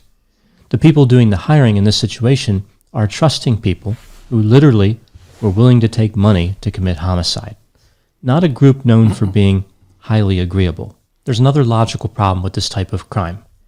We see that in a police interview of Rivera.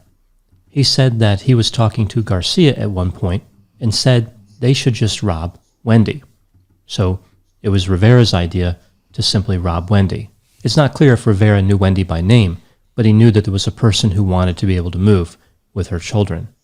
From the point of view of the actual people pulling the trigger, this route is more logical.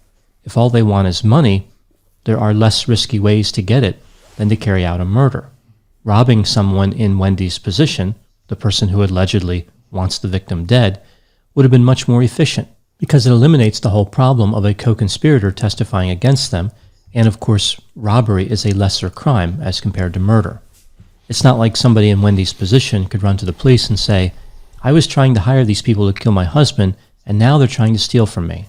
It's like calling the police and reporting that someone stole your 10-pound shipment of cocaine. There are going to be legal consequences for that behavior. The last part I want to cover here has to do with the purpose of the murder. Again, allegedly, it was so Wendy Adelson could move with her children. Murder is not necessary to meet this goal. She could have just left with them. Now, of course, that would be another crime, but again, it would be less severe than murder. Furthermore, there are other crimes that could have been committed that would have accomplished the same goal, like having Garcia and Rivera frame Markel for some type of criminal action, like making entry into his home and planting drugs, or simply hiring someone to say Markel attacked them. It may not have been enough to result in a conviction, or maybe not even an arrest, but it may have affected the custody hearings. Criminals never consider harm reduction. They never look at a situation and say, can I commit a lesser crime and still accomplish my goal? This makes me think that if this really was a murder for hire plot, it was probably more than just moving with children. Hang on. It was probably... Stop. Don't say anything, P.H. Joy. I want to guess what TDS is. TDS is... I wonder if he believes that TDS is real.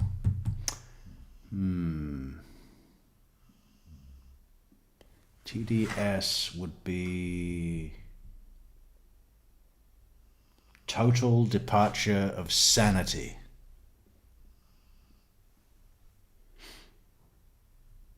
And he's a clinician, so, you know, we've been told by a doctor, big doctor. TDS.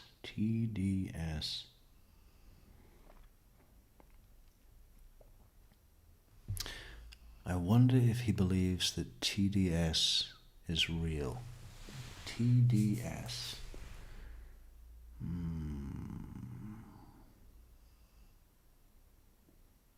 Fuck.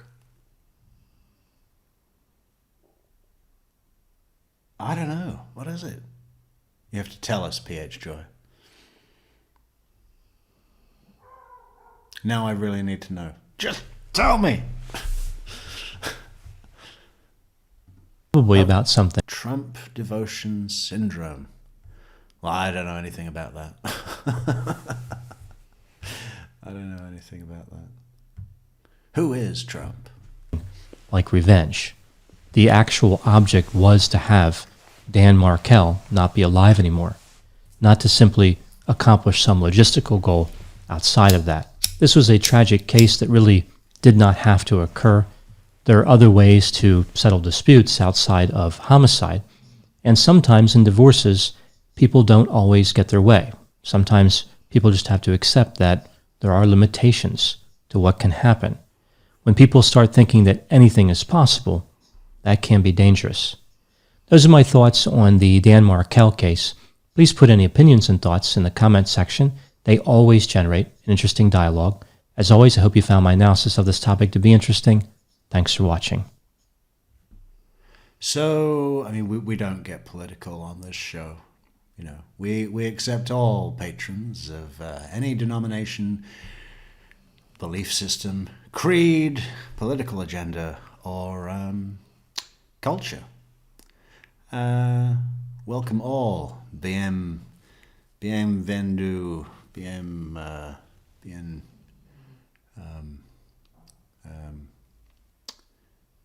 What do they say here?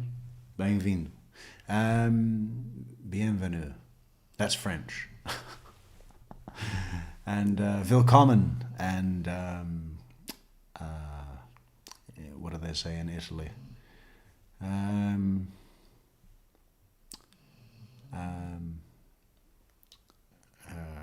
Arrivederci. Where's that goodbye? What do they say? Ciao, Bella. Ciao, Bella. What are we saying, though? Just let's dip our toe into this. Is Dr. Grande pro Donald Trump or doesn't think he's very good? I remember seeing his Charlie Kirk episode. I don't remember much about it.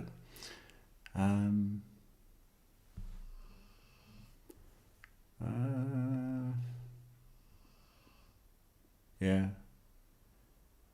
I don't know. I mean, I guess I maybe haven't watched as much Dr. Grande as other people, but if you ask me if he's right or left, I wouldn't be able to tell you. I guess I'm more trying to focus on the crimes. I guess left?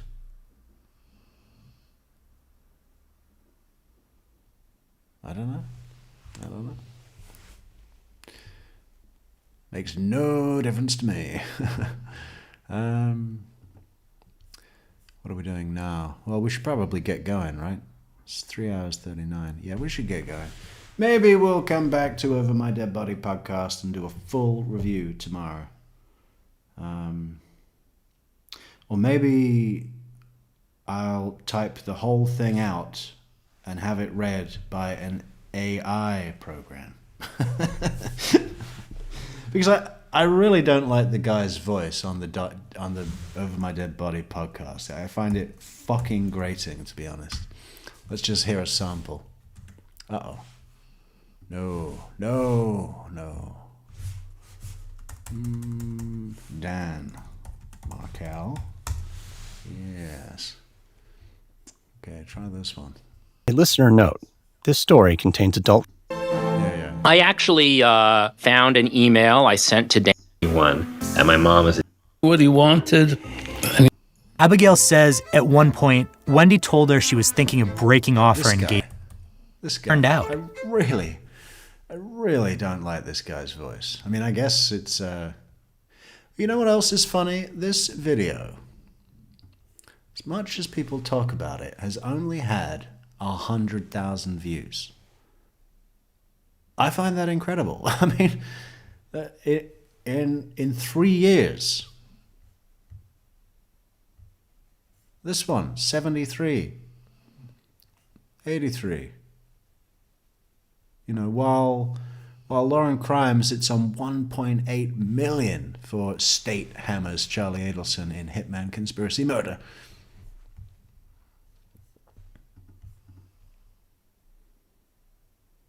Anyway, we'll be back tomorrow night, guys. Try and get on a little bit earlier. 9 o'clock Eastern. That's our target. Maybe even 8 o'clock. Who knows? What does that mean to Central Time? What does that mean to Mountain Time? What does that mean to the Pacific Coast? Well, it's you add one for every zone you cross. or subtract. Subtract 1 for every zone you cross. Yeah, well, good night, and thank you for coming. Thank you for chatting. Oh, maybe we should go to the comments. Well, then I got to go back. We can't do it now. Well, let's do it now. Because we need to find a mean comment. This video, it's supposed to be defending Jeff Laccase, and there hasn't been much of that, really. Hey, get out of there. Jeff Laccase. Oh, look at that. Second place. Who's in first place? Tallahassee Democrat. Okay. Look at that. Search term, Jeff Laccase, True Crime Metrix. Deep dish. Yeah. That's okay. That's okay.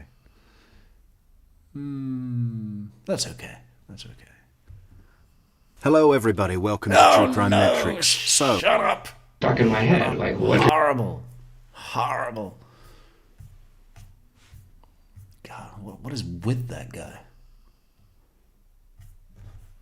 What are we doing here? Let's try and find a negative comment. Nice negative comment to end the day.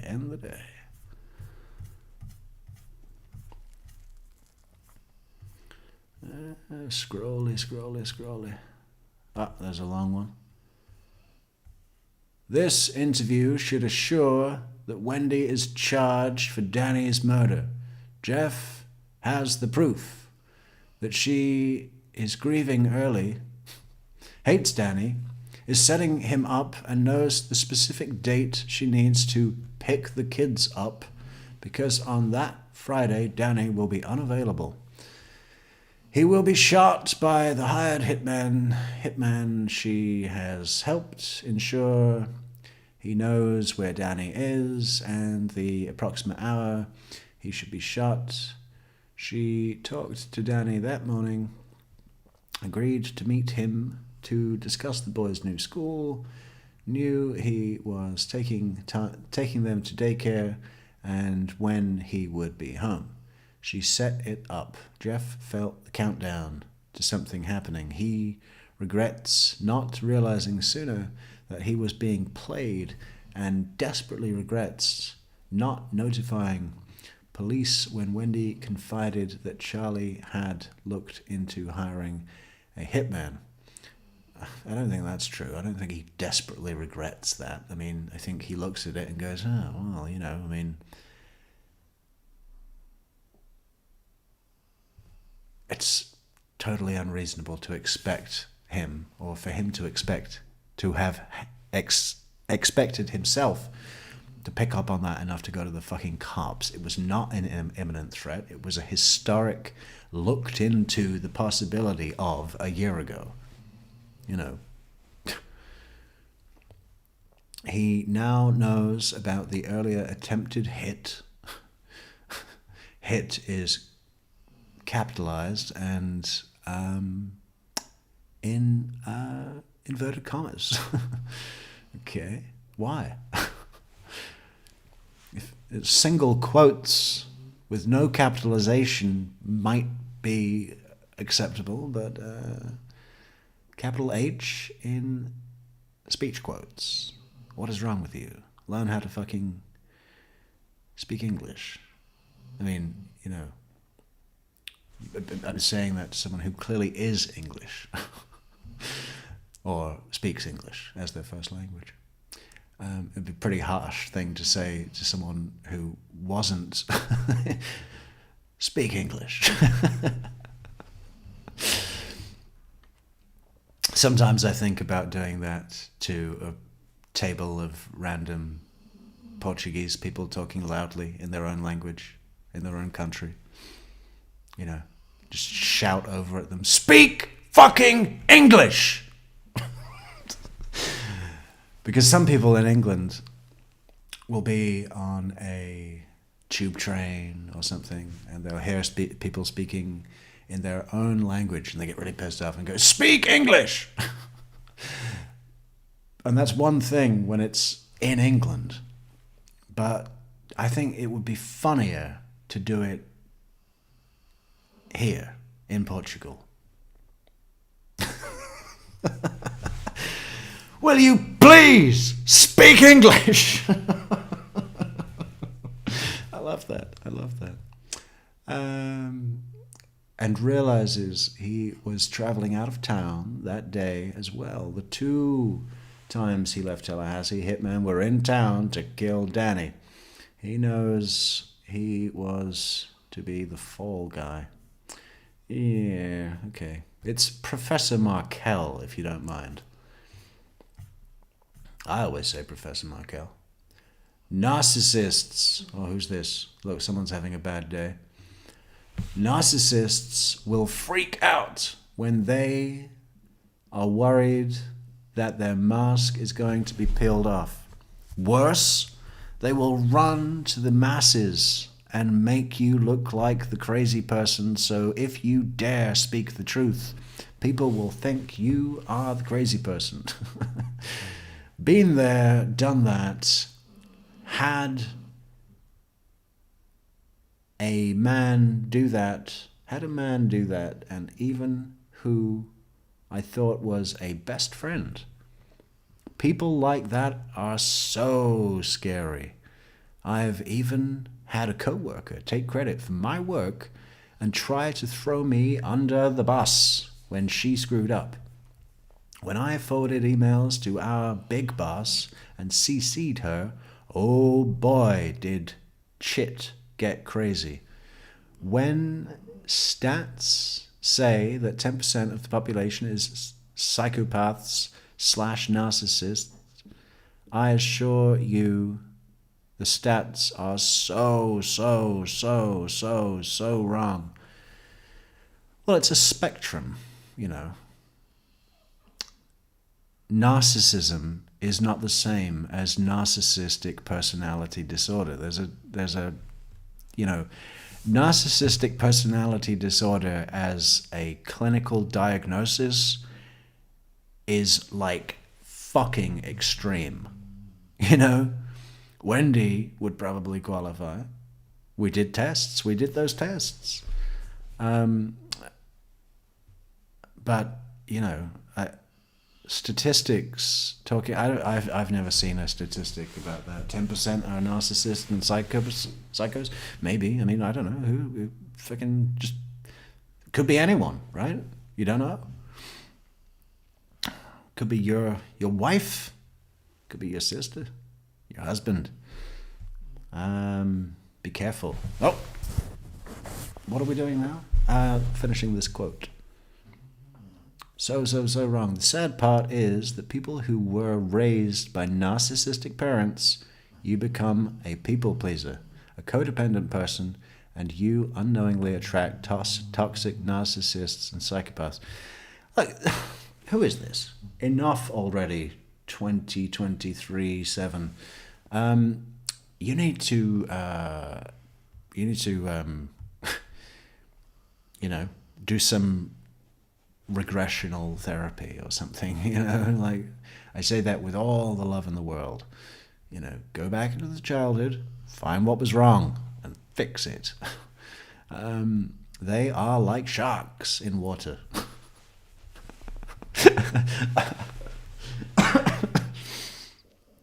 They are like sharks in water, as opposed to what?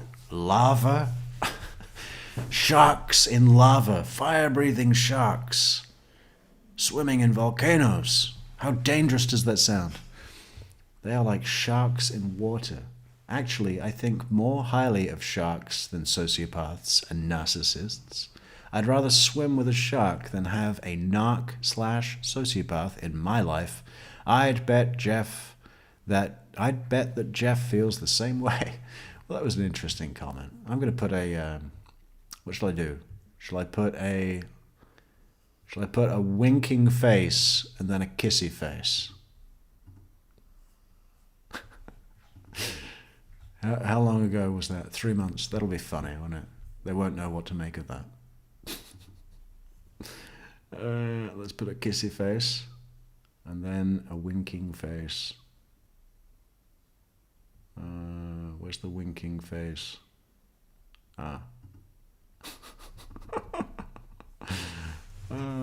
funny.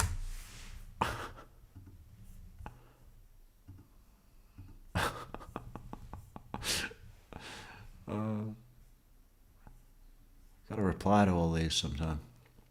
So many. I'm liking the channel and the accent. I hate the channel and I hate my accent. I self-loathe.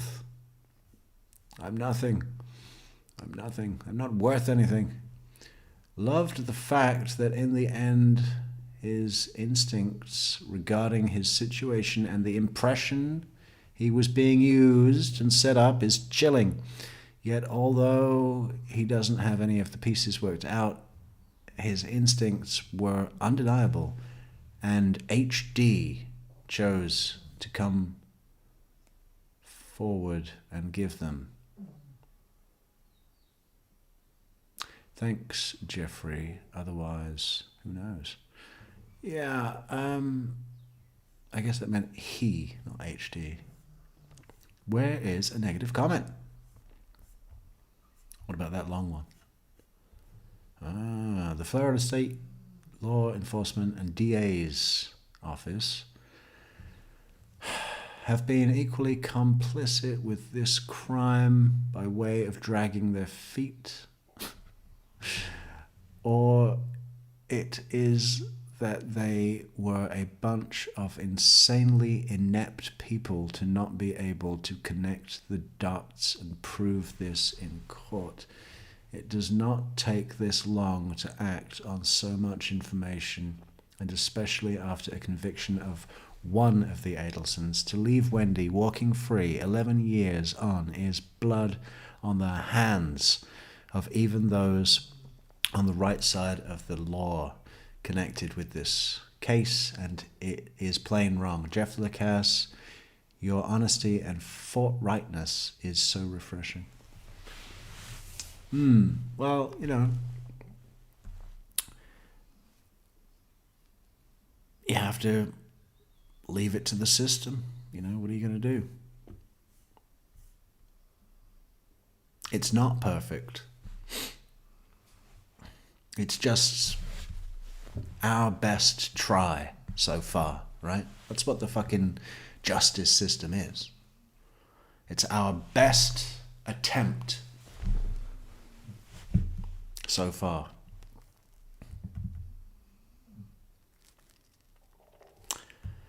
And it's ever evolving. I mean, you know, so I think for the most part, it's, you know, well intended. Wendy will be arrested now that Donna has been convicted. The prosecution team have other cases.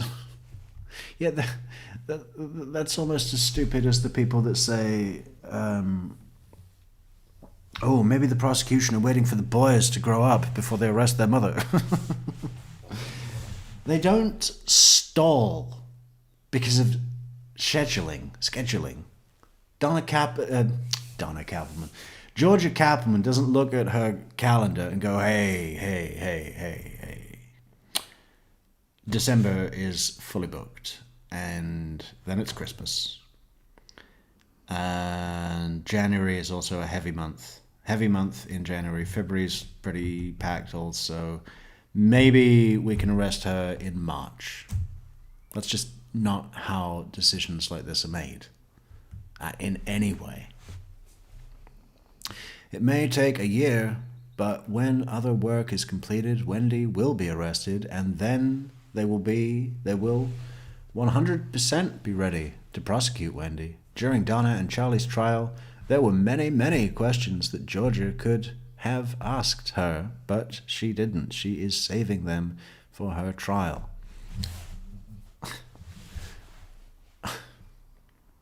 It's Donna's trial. Georgia asks the questions to prove the case against Donna.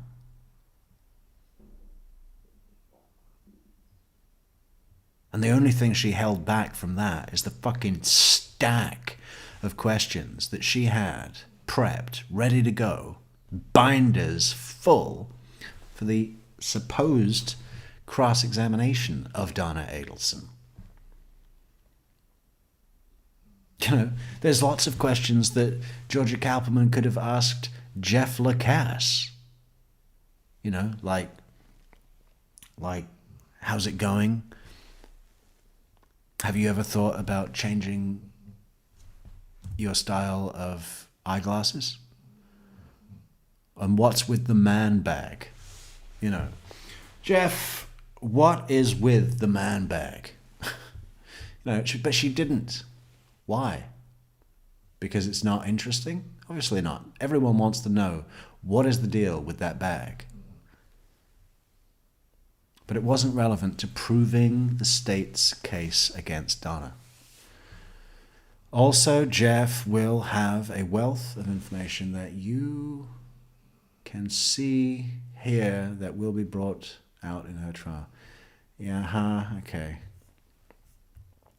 Oh, this guy, ex parte, this guy's a fucking psycho. I think this is the one. Listen to this. Ex parte. Everyone go and shame the fuck out of that user. This man needs to be locked up along with the Adelsons. He never would have said anything if Wendy would have let him continue sleeping with her. He was tipped off about Charlie and the hitman 5 days before the murder and still spent the first hour of his police interview wasting police time telling them to investigate guys Wendy slept with, rather than telling them about the guy who was shopping for hitman to murder Dan. He also trashed Dan during that interview, worse than Donna and Charlie ever did. Really not normal behavior. He lacks empathy and common sense. It's shocking that he was a year older than Dan and in the mental health field knew that his crazy alcoholic girlfriend was caring for toddlers and didn't do his duty as a mandated reporter. A mandated reporter. Mandated by who? And to report to who? Who in their right mind uses a murder investigation as therapy? Complaining to detectives about being cheated on and whining that the woman he is accusing of murdering her ex-husband hasn't called him since the murder. 43 years old. Wendy wasn't the only narcissistic psychopath in their relationship. Terrifying that this creep is in the mental health field, specializing in young women's mental health. He seems to have a fetish for unstable women. Trust me, that's a thing. Oh, it's a thing, it's a thing. And likely chose his profession to have power over vulnerable individuals. Do you think this is a man or a woman? I thought it was a man at first, but now I'm thinking maybe it's a woman, right? What do people think of that comment? I mean, isn't it incredible? Yeah, Christina's like, what the fuck? Time to air your personal history. Who, me or this commenter? Oh.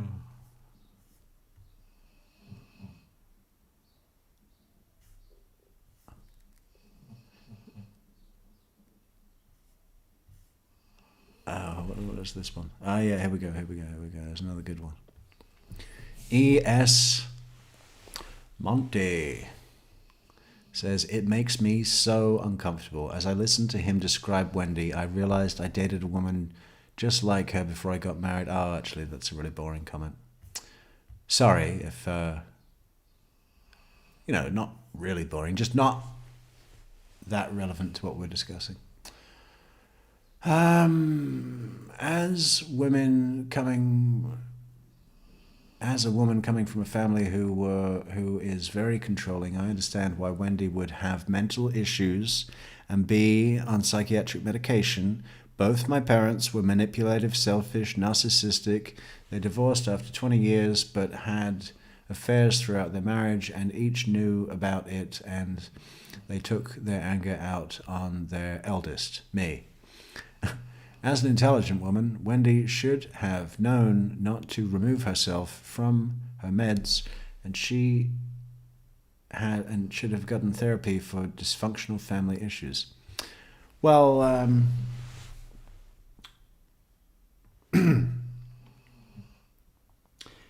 it's an interesting point, and one that I've explored previously myself. To say, Wendy, you chose for this to happen, and the driving forces were your self-exceptionalism, selfishness, disregard for any other human life, either the one that you took away or the other ones that you ruined irreparably. And your own family, your own family. Vindictiveness, selfishness, self-elevation. You chose all of those things. Yeah, you had this upbringing that was fucked. But, fucked in the way of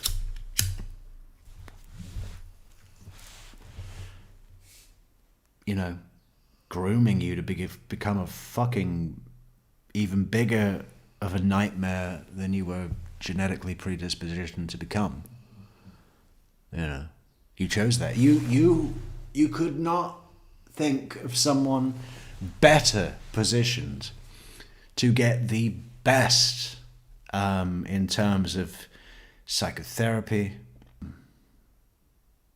pharmacology, Really, it was just a choice, Imagine if Wendy Adelson had taken it upon herself to actually do something good with her life. To take all of that experience of her childhood, growing up in this controlling and elitist, sort of situation that she resented so much, right? Meddling in my life.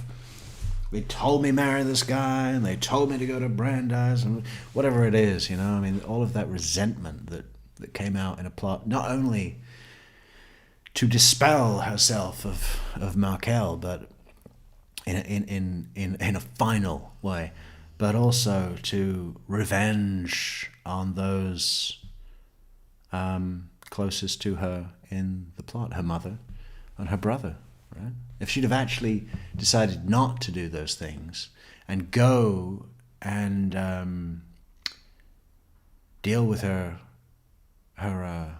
problems, you could not imagine someone better positioned than she to do so in terms of contacts, money.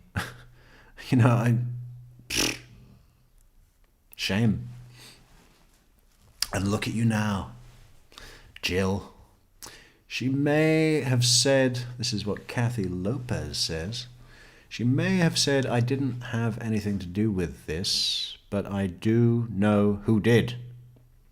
When she joked about her ex getting his brains blown out was so telling. Jeff will be her worst nightmare on the stand. Think of Jeff looking straight across at her while he testifies about all the conversations, incidents, and all those men. Can't wait till the day comes and she is held accountable and EDP to look on her face. EDP? What is that? That's my energy company. I don't even want to think about them. Fucking motherfuckers. Okay, we should close it down. It's 4 hours and 7 minutes. We should go. We're going to go. And we'll be back tomorrow. Thank you for coming. Thank you for chatting. Thank you for super chatting and super coffee go getting and super sticker giving and bulletproof Metrix moderating. It is the best moderating. And we look forward to your moderating tomorrow as well. Thank you. Thank you. And good night. Good luck to you. And God bless you. Thank you, everybody. Good night.